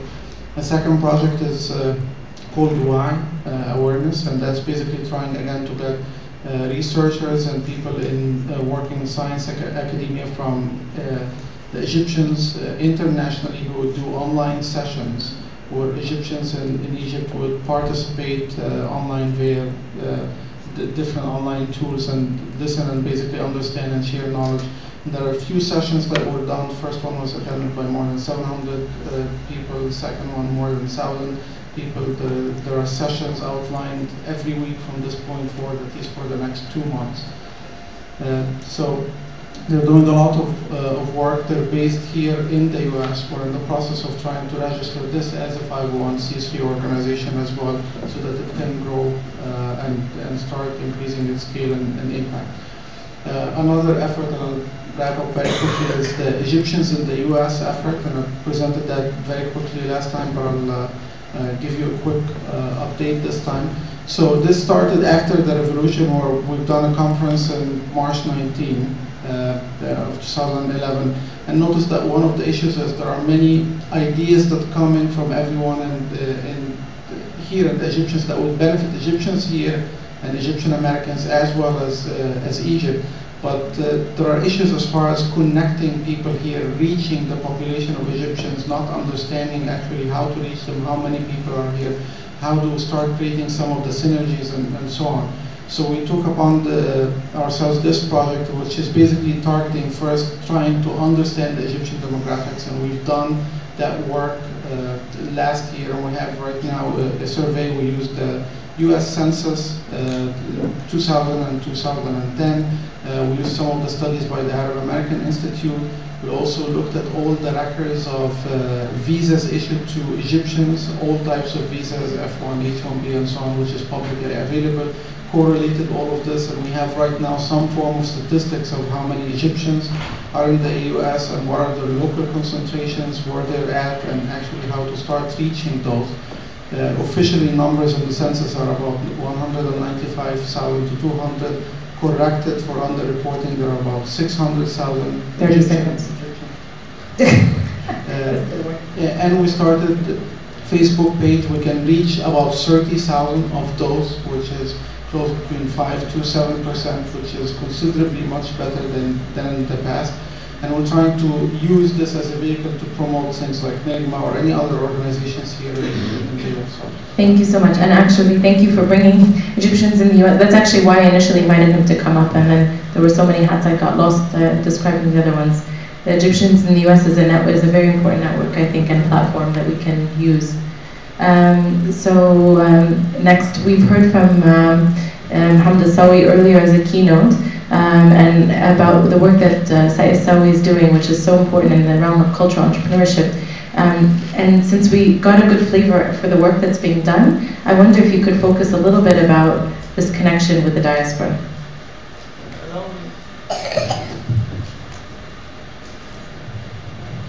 Allow me to thank you and congratulate everyone who is participating of any kind. And since I talk about Sawi Culture Wheel, I may take you to a small story that I was telling a smaller group outside there. It's puppet theater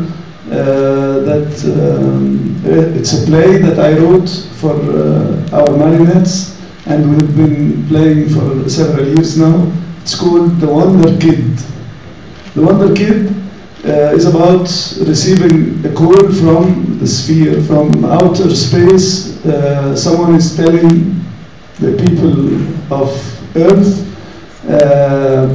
there is a wonder kid in Tanawika village, and this kid will grow up and he will become, or he never said he or she, but will become an innovator and will come up with an idea to solve every problem related to energy on Earth. So they try to figure out a boy, a girl, which age, voice over, and now the only thing we know in Tanawika, there is a wonder kid. Everyone rushes there. The United Nations is highly interested, and now when they go there, they get there to Tanawika, no one can define which of these kids could be the wonder kid. Decision is, let's take care of all of them and treat them the best way possible in terms of health, of knowledge, of learning techniques, systems, the highest level from every, get them the best expertise on Earth and make sure that they get the best care. Now these kids become innovators, all of them, they are all wonder kids. They come up with ideas and solutions for the whole earth, and the idea behind this play is only to prove that there are no more miracles, but if you want a miracle, go do it. And this is what I believe every one of our entrepreneurs should believe, that there are no longer miracles, but it is always possible to come up with what others would consider and call a miracle. But be serious about it, be ready to do everything possible, to sacrifice if needed, to involve others, to cooperate with whoever is needed to make it happen. So I believe this is the culture that we want to convey, the message that we want people to get convinced with. There is so much to do, and solutions are there. We will need to keep seeking and trying to discover whatever needs to be discovered. I would say مثل عربي أبويا الله يرحمه كان بيعلمه لنا في الفلاحين، كانوا بيقولوه وهو صغير، بيقول الدنيا ما فيهاش فقر، فيها قلة رأي. أرجوكم احفظوه كويس، أنا مقتنع إنه ده مهم قوي نصدقه. الدنيا ما فيهاش فقر، فيها قلة رأي. عايزين كل الآراء، وإن شاء الله Egypt will see a much better future, since everyone is keen and honest and sincere about this. Thank you. Thank you so much. Okay, next we have Wael Fakhrani. Wael is the Regional Director for Google for Middle East and North Africa, and he also was leading the Google IBDA initiative, which finished its first phase and kicking off its second phase, and I'll allow him to talk a little bit about whatever he wants in that regard and how it links to what we can do together. So in the morning, I work for Google, and again in the afternoon, I do some other things. I was telling Hatem about it. I'm, for example, crazy about employment. I'm crazy about a couple of things like volunteerism, concept بتاع التطوع ده. I'm crazy about it. يمكن وانا ما تعرفش I really want to talk to you about this, بس خليني ارجع على ابدأ سريعا. So IBDA was part of actually a reinvestment that we are committed to spend $2.5 million to kickstart the ecosystem, the entrepreneurship ecosystem in Egypt. We spent $200,000 and we went across the country. We hired a bus and we met 14,000 kids, and we gave one company $200,000, sort of a beauty contest. We were all over the place. We met everybody and we touched like 15, 16 universities. It really changed my life. It finished in May 2012. And then we thought we still have $2.3 million to spend. Are we going to do Pen IBDA? What are we going to do? So we decided that we want to actually give local incubators, local accelerators, basically $100,000 each, geographically spread across the country, and we want to give our time. We want to, so the biggest asset that Google has is not really the pocket or the mahfaza btاعتها, how deep the pocket is, but the biggest asset is the technology and the people. So we're going to cut the $2.3 million over chunks of $100,000 and give it to local accelerators, incubators across the country. And we would like to have a place over there where we volunteer our time and our technology, using the latest technologies. We don't have to be physically in Aswan every week, but we can dial in. We're not going to use Skype, but we're going to dial in, of course. So this is what we think the diaspora community can also do in terms of giving time if you don't have money, and giving energy. Because I think the single most scarce currency in Egypt right now is energy. Energy of people, not energy. The energy crisis, solar والناس بتقف في الطوابير هايلة يعني. بس the single most scarce currency is energy. People have no energy to think. They're not creative. They don't want to challenge the status quo. they don't have what we call, in Google we call this a healthy disregard for the impossible. So they don't want to change the status quo. They're happy with what's happening, and I think it's إلترائي تماما. أنا موافق تماما. Thank you. That's fantastic, and I think that's going to be an important point of intersection, inshallah. Next, I'd like to introduce Hatem Iyad. Hatem works as a software engineer at Microsoft, and he's also the founder of an organization called Egyptian American Scientists and Engineers, which is based in Seattle, Washington. So I would like if you could speak for a few minutes about sort of how you're organizing the community there and anything you think is relevant for the discussion. Bismillahirrahmanirrahim. I will break the pattern, and I will speak in Arabic, mainly in Egyptian slang. خليني أتكلم عربي ومصري، كلنا مصريين وكلنا جايين هنا عشان بنحب مصر. أنا في الحقيقة يعني بعد ما سمعت الكلام ده وسمعت وائل، شايف جواد حسون، وشايف نجوم لمصر مش بنعرف نتكلم بعدها.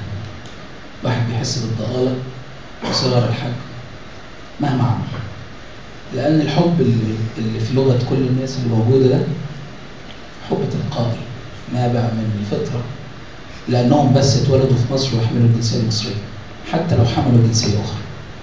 في سياتل بعد الثورة عملنا مجموعة سميناها Egyptian American Scientists and Engineers، اسم كبير ويخض، لكن في الواقع لقينا ان كل اللي بنعمله اصغر بكتير من اللي ممكن نعمله. الظروف بعد ثورة مصر ما كانتش مهيئة اننا نقدر ننفذ حاجة على ارض الواقع. لولا ان كان في ديل بين ايجيبت اير وبوينج في سياتل، فاستخدمنا الديل وبعتنا كل اللي نقدر نبعته من هدايا تعبيرا عن الحب والامتنان لاهلنا في مصر على الطيارات الجديدة اللي رايحة من ايجيبت اير من بوينج، من مصنع بوينج لمطار القاهرة. كان عمل عظيم كلفنا حوالي 70-80 ألف دولار، جمعناهم من المصريين الطيبين اللي في سياتل. لكن أنا شايف إن Egyptian American Scientists and Engineers are more than money. أتكلم إنجليزي تاني. أكتر من الفلوس وأكتر من المعونات وأكتر من الهدايا. إحنا نقدر نبني مصر أو نعيد بناء مصر أو نشارك في إعادة بناء مصر. شكرا. Okay, and last but not least, I'd like to introduce Amr Morsi, who is a physician, an anesthesiologist working in New Jersey, and one of the founders and vice president of an organization called Rebuild Egypt. And I'll allow you to discuss more about your activities. Thank you so much. And I remember last year when Egypt Negma started, and I really was excited, but I couldn't communicate to come because I was on call and I didn't have enough time. But let me just introduce the idea. Came a few physicians, board certified, and we all friends from before, all of us from Egypt, and we saw what happened, and we said we have to do something for Egypt, and we started a group called Rebuild Egypt. It's a huge name, but really we didn't do that much. But we started to look into what is the right thing to do as physicians, and we started to look into mission, vision, and values, beliefs, all this, whatever any one building organization should build it right from the beginning. And we went through this, and we started put as a strategic plan. And we sat with one of the professors and gave us all this great ideas how to make strategies. So we put some guidance, and we found our point that we start with is the healthcare in Egypt, and we all know what's in Egypt in the healthcare. And we started to communicate with the officials, and we know the struggle that we might face. But at the moment we put like focus to for us as strategy in the healthcare, and another sector with the economy and also the education and transfer of knowledge. We find in American Medical Association there is 5,200, maybe more, board certified American Egyptians, And we thought if we can make a platform to funnel and help most of the Egyptians that wants to help, and we give them the avenue to get together and to help whatever they can for Egypt, especially in the medical field. So we start communicating with the Egyptian Medical Syndicate and the Ministry of Health, and we have some efforts, and we find not necessarily go to treat patients. It's not practical to leave our jobs, but we do like continuous medical education to the physicians who really deal with the patients every day. So that was one of the focus areas, and we did some workshops at the moment based on the resources that we have. And our great hope for this side is to reach out to most of the MDs, Egyptian MDs, to help with that mission. And the second goal is with the economy to help. There is a proverb, بدل ما تديني سمك علمني ازاي اصطاد. يعني last year, instead of giving me a fish, teach me how to fish. So last year there was a fundraise and how to support orphans and family in need. But I don't think this might be practical after 1 year of support and there is no more money at the end. But we thought if we create an avenue of teaching the unemployed new skills to learn, and then they make their own sustenance by themselves, that's the best way to go. So we started to have this idea of making rapid maintenance centers. So create like get together like a place, professionals volunteering to teach their skills to the unemployed people who are really interested to do the job in their areas. So there is, we know that plumbing, electrical, or carpentering work, it might be a way to help as a rapid maintenance centers in every village or every area. So this is work in progress to materialize that. So we started to make an office in Egypt. And this office with, it did happen, a great man that's from Egypt, he has like another group called the Bunatu Nasr, Egyptian club, that's the same as our name. And he has like, he said 18,000 volunteers in his group, yeah. And 5,000 of them is really active. And so we partner together and we start to put effort in the same direction. So one part is the healthcare, one part is the economy, to help the economy. And there is a third part which is really not active at the moment, but it's work in progress, which is knowledge transfer and education. We built our website. It's interactive website, and we're having the capability of online teaching. So instead of traveling and all this, whatever can be done here to give lectures and all this before traveling there to give the training itself, hand skills. So it can be done from here in the convenience of the expert or experts to support the Egyptian. Thank you. Thank you so much. Okay, so there are a lot of us. So what I'm going to do is just ask 1 or 2 questions. A little bit focused, and I'm going to invite people, if you have questions, to start making your way. Do we have microphones set up, or is it just? Do we have no. So we're going to need one of these. Yeah, we need somebody to. So that you can. Thank you. So that you can ask questions to stimulate the discussion as well. But I'm going to start by trying to focus the discussion on how we can work more effectively to achieve our common goals.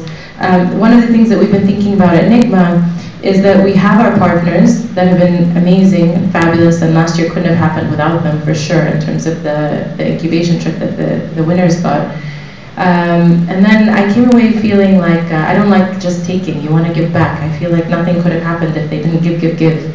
And what is the value added to Negma if really the partners are doing all the work on the ground in terms of helping to train? And a lot of the feedback, obviously, is that, well, you're in the diaspora and we really need stuff, the capacity of the diaspora harnessed as well. And so I started thinking, okay, well, we're all identifying various winners of competitions and entrepreneurs in various capacities and whatever, into people working on development that can really be get similar types of training in one place. So I started thinking about platforms and spaces, and and avoiding replication of efforts. And what I would like to ask, particularly maybe Ihab and Wael for this question, thinking about platforms, is how do you think we can organize ourselves to do that together? We've heard of various initiatives now, but in my mind, one thing I was thinking was, okay, Nahdat Mahrousa has maybe, incubating tens, 20, 30, I don't know how many different companies and organizations. Maybe Nahdat Mahrousa can nominate the top, 2 or 3, and Google can nominate the top 2 or 3, and the various initiatives can nominate their top 2 or 3, and then we can say, okay, this is how we're going to work together to ensure that all of them get this program using these various platforms and the professional capacity of the diaspora, rather than each one of us trying to do it individually. So I'm just trying to think about how can we do this more effectively together. Can you speak a little bit to the possibilities in your mind with regards to the platform that you're talking about for Negma, for Google, IBDA, and the incubators that you're going to have? And also, that's on that side of the pond in Egypt, and on this side of the pond, maybe a little bit about how we can use this Egyptians in the US network and the data that you're doing to understand our community better and to sort of harness all the professional capacity of these various initiatives. So let's start with you, Wael, and then we'll move to you, Ihab. Again, we like scale, so we really like scale, and I think I learned, if there's one thing I learned from Google, is how to actually take, one small idea, do it for 7 months, 9 months, test the results, and then basically scale it and scale it. The nature of what we do is a little bit of self-service, so you need also hungry people that wants to join the bandwagon. So you don't want to basically certify people without them being interested. So we thought $2.3 million, over 100,000, that's 23 incubators in the country. We want them to be probably 3 in Cairo and 20 outside Cairo. And I'm talking outside the major cities. So we get a room, literally a Google technology room in the incubator. And we power it up with our branding, with our mobile technology, with our technology, but we also power it up with our teams. And our teams can basically have a calendar. In fact, to be completely honest, I stole this idea from Saeed al-Sawi. So every time I talk about what I want to do, I tell my team I want Saeed al-Sawi for the geeks, for the technology guys. I want something like Saeed al-Sawi, a vibrant place where events are happening. I'm sure Dr. Muhammad here does not know the details of what's happening. It's just that people are excited to come because it's the platform of culture in Zamalek. So I wanted to replicate the concept of having, us and our competitors. So I would like to invite Nokia and Microsoft and Facebook and other people to come and give sessions to these people, whether virtual sessions or physically be there. In our Google room, it would be nice, really, Microsoft giving a technology session in a Google sort of powered room. But the idea is to get more people interested and have at the incubator 2 people, a community manager and a facility manager. A community manager that basically calls out for the interested people who are self-learners. So, you know what? Give me 10 Egyptian pounds to get in because I want some serious people. I don't want anybody, this is not a hangout, this is not a club. I want 10 pounds to prove the concept that you're serious. And then a facility manager that organizes, Microsoft is speaking today, Innovio is speaking tomorrow, Google is speaking the day after, and so on. And this calendar event is basically transmitted across the internet. You can be anywhere and do it. So this is where I think you guys can help a lot. So you're a physician, you can basically register in one of the sessions and give a session to the people who are interested, assuming that you have the right time and they are at the right time zone. This is the concept of what we want to do. So it's a big dream because we want to run it with 2 people. The beautiful thing about technology is that we don't need an army of people to do it. You can have 2 actually very young people to do it, and basically power up 23 incubators in the country. That's the idea. So let me ask you this question on that incubator, just as a follow-up. Just to make sure that I understand correctly, because sometimes there's all this proprietary stuff. I know we're Google, so we need to make sure.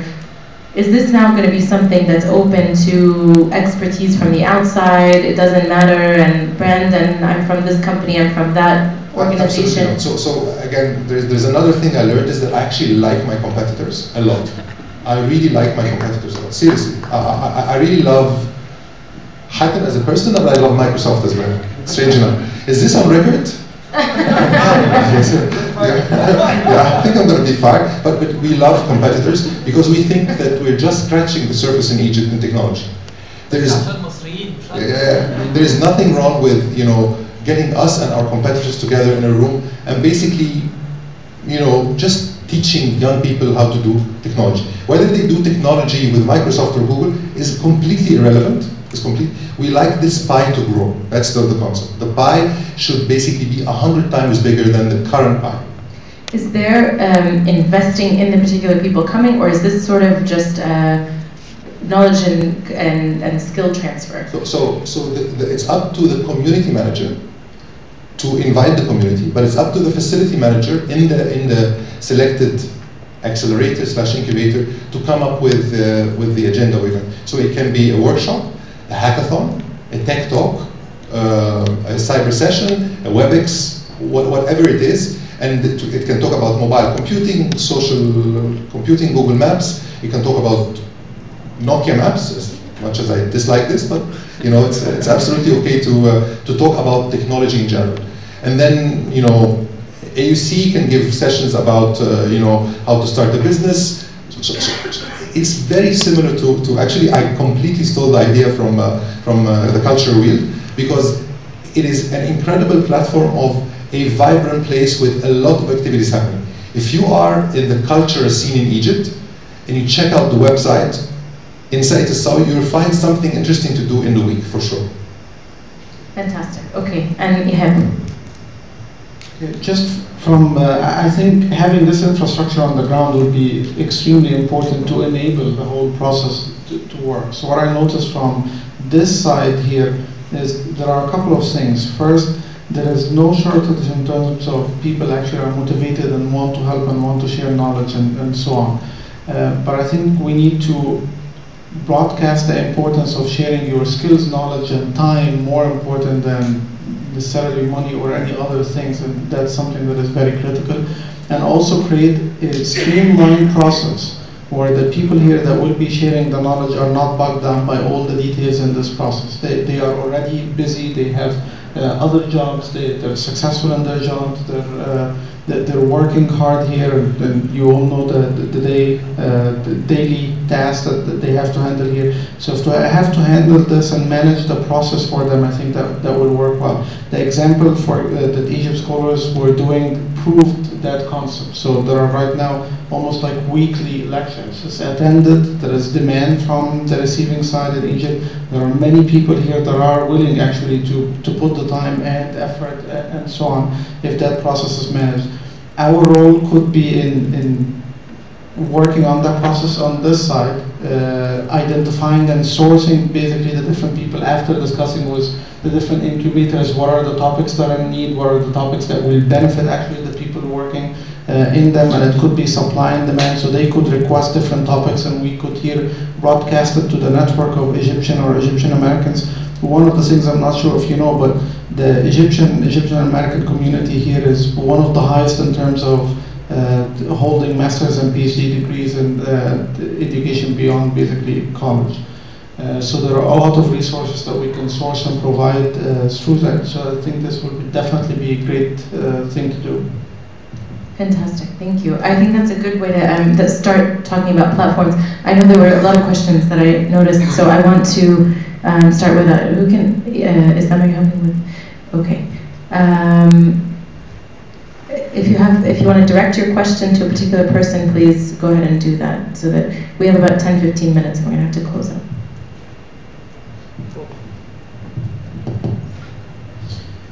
First of all, I want to thank everybody for a beautiful conference. Dr. Farouk Bast said something to me, and it's still thinking about it. He said people in last January 2011, they stood in a Tahrir and they wanted the regime down and they succeed.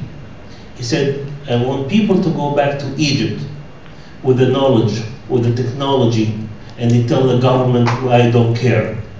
I'm here to help Egypt. If you want to change the rules and regulations to support me, do it. If not, I'm going to do it no matter what. I've seen a lot of organizations. Since the revolution, there's a lot of, all over the United States, جمعية خيرية, a lot of organizations. But it's good to have all organizations. Why don't we sit down together and نقف في التحرير, بس مش في التحرير in Egypt, في التحرير having a project, all stand behind each other and let's do it. هناخد حتة صغيرة في مصر, هنطورها, هننظفها, والراجل يجي يكلمنا. Basically, we have to do it. دكتور, مهندس, students, we have. I think this is what should be done now. Okay, thank you so much. So it's not so much a no question, no. It's a request. Okay. Okay, so. Thanks. I think that you hit the nail on the head, and that is precisely what has emerged from our experience in Fayoum.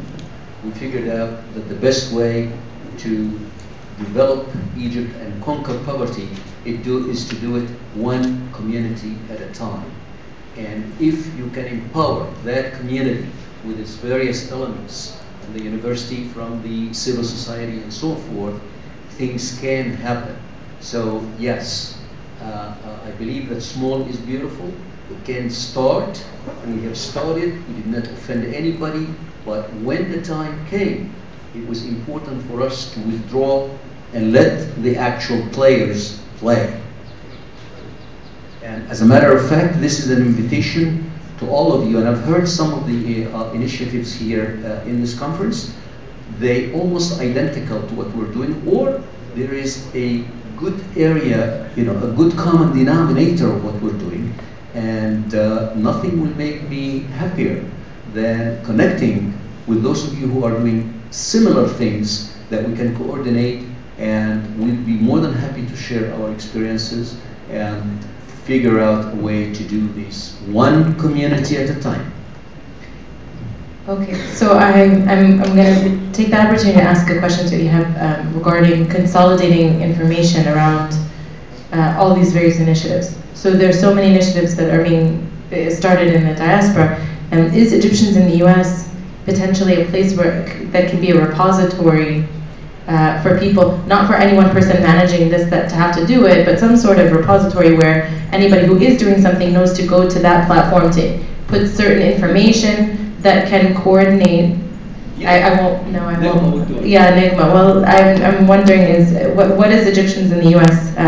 Thinking about in terms of organizing the information of the organizations? Yeah, so I think since March 2011, we're keeping track at least of all the efforts that is happening on this side, in the U.S. by Egyptians or other organizations targeting or supporting or working in areas to support Egyptians. There are about 35 organizations, registered organizations in the U.S. targeting Egypt. Most of them are 501c3 organizations. Many of them are inactive. Some of them are doing great work, and some others are trying and facing a lot of difficulties. That information is tracked, and we have a report for anyone, and it's public information that we would provide. There is also the statistics about the population itself. It's available for everyone that wants. There is also a calendar of events. Every single event that targets Egyptians and Egyptian Americans since March 2011, and that's tracked, and that's also available for everyone, including follow-up and feedback from those events as well. There are statistics as far as basically reach, at least online on Facebook and so on, for each one of those events that's available as well. Okay, thank you. Let's take another question from the audience. Chad. I mentioned survivorship bias yesterday in the education panel, and I want to return to it. Everybody in this room is a survivor, a success story. And I'm actually more interested in failure, as a couple people already briefly alluded to. I've also heard platform repeated by many people in this wonderful weekend. And everybody points to Amazon or eBay as the success, and they want to copy that platform. And I don't hear anybody talking about looking at the failures, the ones that get left behind. And I was wondering, is anyone developing a platform that is dedicated to analyzing failure so that somebody can go and find out why a particular project failed and they can avoid making that same mistake over again? That's a great question. Who's the taker for that? Okay, Murad will answer. I love your question. From a business point of view and from an NGO organization for the Egyptian Junior Businessman, of course we make analysis to failure, because learning from failure is a process. It's a process itself. For example, there's a lot of projects, or I'll talk about projects, I'll talk about NGOs that fail in Egypt. They all fail because nobody makes to them a certain type of awareness. Because doing something in Egypt is not that easy. I wouldn't say everything after the revolution became complete. It's not one page and changed. Egypt is Egypt. You have an accumulation of 7,000 years of bureaucracy. Regardless the government that will come, you have the same bureaucracy over there. You have to crack this bureaucracy in slowly but surely. Then we have something, for example, if we talk about funding for the either NGOs or business project or whatever, you will find like there are 6 types, but 6 types of funding that the government is part of it at a certain level, like the banks, like the factoring companies, like the venture capitals even, or private equities, even in startups or in existing projects. You will find that part of this, the government has a hand inside of it. That's one thing. Then comes the idea, and people think that if they can do something, for example, in Europe, it's replicable or copy-paste in Egypt. This is not true. Egypt is completely different. You have to deal with the real ground over there. Third, whenever there is a project, you can start up a project in Egypt in less than 48 hours, like an idea, a company, a project, or whatever. But then you can wait for the utilities of this project for 2 years and 3 years and stuff like that. But for whatever you think Egypt might need, I would be glad and happy if we can help and assist as an organization. Thank you. Thank you so much. Of course. Chad, I want to talk about offline platforms as well, because I come from the online world, but there are some very successful offline platforms in Egypt. I was talking to Hakim in the break about an organization called Risala. I don't know if you know Risala or not. Dr. Sheikh, Risala is an NGO, 10 years old in Egypt. It has 380,000 volunteers. 380,000 volunteers. It is a very poor website. It touches 1.5 million families per month in Egypt, and it has 27 different products. Every product can be an NGO on its own. One product is basically artificial limbs. They are the biggest artificial limb supplier in Egypt, full stop. A blood bank, an orphanage, education for, elderly education for people, illiteracy. So 27. This is a platform that is unheard of. Egypt, I think, one of Egypt's best kept secret. It is not using the internet and technology per se. It doesn't really, but it touches people. I've seen them in action. Just imagine 350,000 volunteers. My wife does not throw anything away from home. Any newspapers, any clothes, any old shoes, any aspirins, nothing. We just call Risala. They come, show up at our doorstep, and they take it. It's a really incredible platform. I advise you to have a look. It's not using Amazon Cloud Services or Google or eBay, but it's on the ground. It's on the ground. there are two types of, I would say, envoys. There's a local قوافل يعني envoy, قافلة. Convoy, yeah. There are local tribes that go to Cairo, and then there are external tribes who go and basically give you a supply of water in your village, of clean water, in 4,000 roofing school. It's incredible. It's incredible. This is just one example of a platform that exists, and all we need to do is create a little bit of demand. Get more people to jump on this bandwagon, and at the same time get donors, corporate sponsors, people to do more. And we probably can use technology to sort of leverage platforms like this, but the idea of platforms exists, and I think Egypt would not have survived without platforms. The church is a platform, Al-Azhar is a platform, Risala is a platform. I'm not comparing, but I'm saying that there are other offline platforms that work incredibly well in Egypt. So I'm going to use the power of moderation, being the moderator, to ask another question. No, not to cut you off, to ask a question that's related, that got my juices flowing. So at Negma, we're thinking about entrepreneurship for development, and I think most of us here are in business or thinking about business for development or not, or whatever. Most of the work in Egypt, especially through the NGOs, is non-profit. Most of it charity, not just non-profit. But necessary. And so it's not the work that we necessarily want to do as Negma because we want to promote entrepreneurship for development and sort of this self-sustaining model.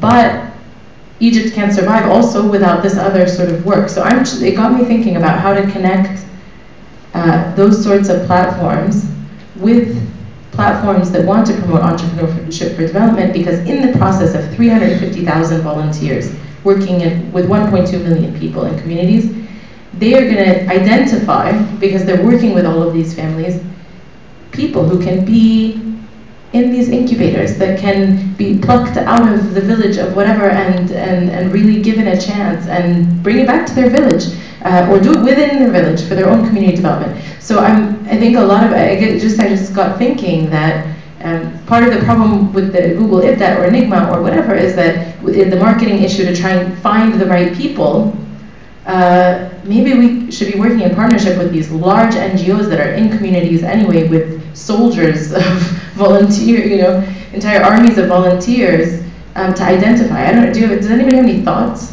about that in terms of? I've been tasked. Sorry, I don't need to steal this panel, but I'm really excited about this concept. I've been tasked by Dr. Sharif to actually sort of liaise with the Egyptian diaspora. What can we do? And I have a couple of ideas. I think money is one of them, but more importantly, there are probably 6 or 7 services that you guys can help platform like this on the ground. This is going to be a long session. I would probably postpone this, Mona, because I've done a study on Risala. I'm really crazy about this concept of, I could not imagine the scale of what Risala is doing. Right. When I saw the scale, so just to give you an idea, these guys pocket 600 million Egyptian pounds. They actually take from Egyptians 600 million Egyptian pounds. That's $90 million, depending on the rate, but that's $90 million of dimes and cents and pennies being taken from donations. It's an incredible amount of money. And strange enough, they don't need money. I'll give you one more example. Vodafone announced with Sunna al-Hayat 2 years ago that they will eradicate illiteracy in Egypt on 6th of October 2017. There are 22 million Egyptians that cannot read and write.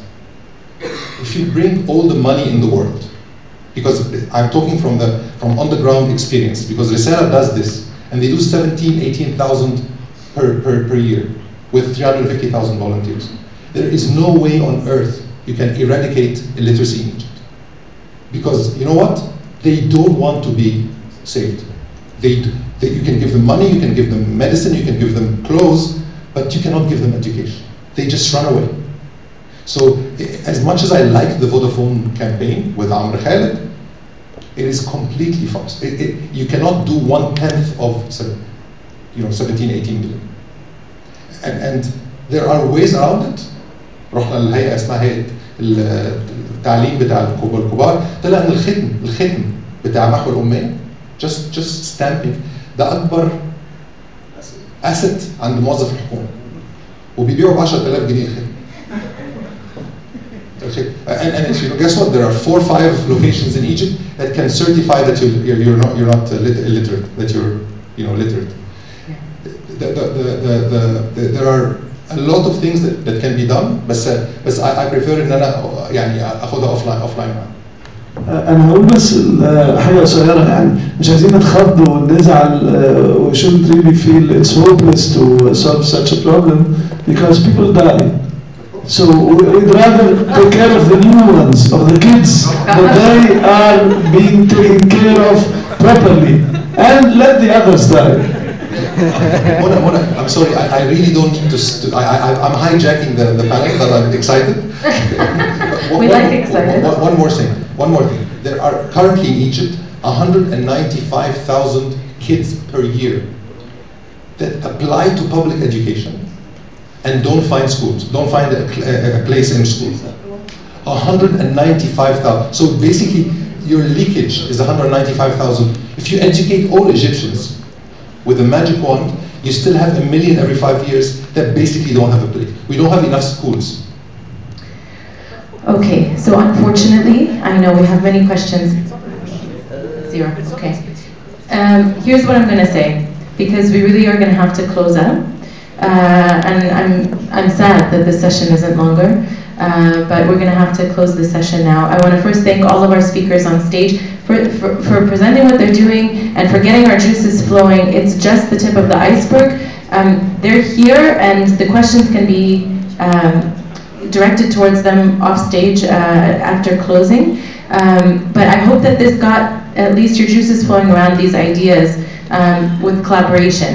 I mentioned before, and I'll mention again, that we're going to try and put a nook on our website where people can submit these ideas. And we will work with our partners to try and consolidate and outreach, and we will have a newsletter that gets sent out from Negma for everybody that has come to the conference. So hopefully it won't be the end, it's just the beginning. So I would like to thank everybody on stage, first of all.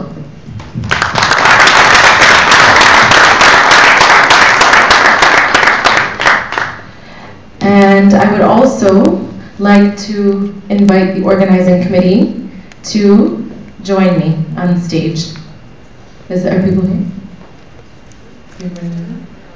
Okay. I really want to take this moment as we close the conference to say a few words. Thank you so much. Yeah, you don't have to stay if you don't want to. You're welcome to. Thank you so much. I want to take a moment as we close this conference. It really will just be a minute or two to say thank you to the organizing committee for this year. They've done a phenomenal job. So I'd like to start with a round of applause.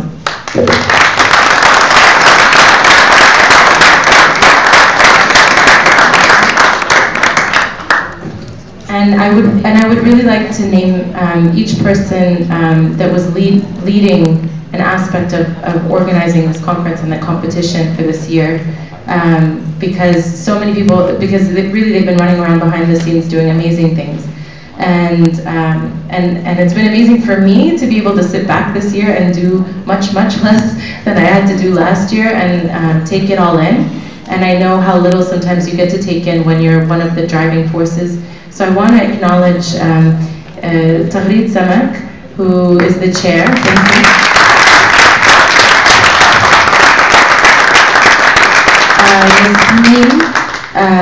Yasmin Abbas is Tahrid is a research scientist. I want to give everybody a sense of backgrounds too. Tahrid is a research scientist at Berkeley Labs in California. Do I get it correct?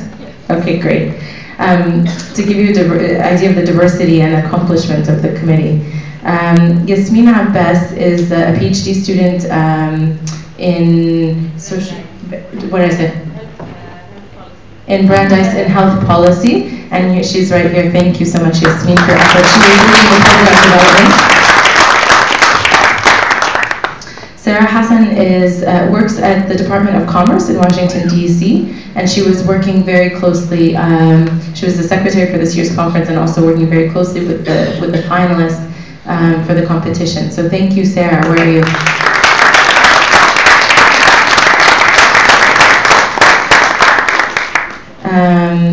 Londa Jensen has been a magician. I mean, literally, she's just gotten an incredible amount of work done and just sort of been this force behind, organizing things.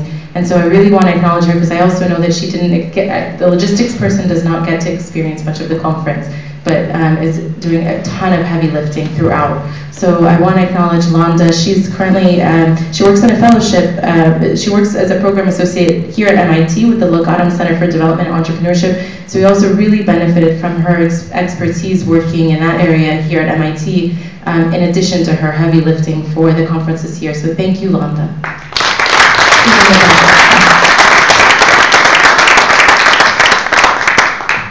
Karim Fikri is an anesthesia resident at Mass General Hospital. He was serving also as the treasurer for this year's conference. And he is also accepting donations for Negma, which are matched by the various companies that we mentioned, and accepting. And if you want to buy a t-shirt, and he is in the back. Thank you, Karim.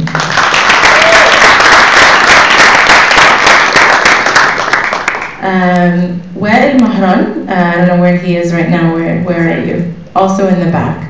Wael found us on Facebook and applied to be part of the organizing committee and really did an amazing job helping us with public relations and communications in Egypt and giving us a lot of feedback on marketing strategy and things like that as well. He's an engineer by training, but sort of jack of all trades, working with sports groups and media and all sorts of things. And thank you, Ed. We really, you did part of that. Thank you so much.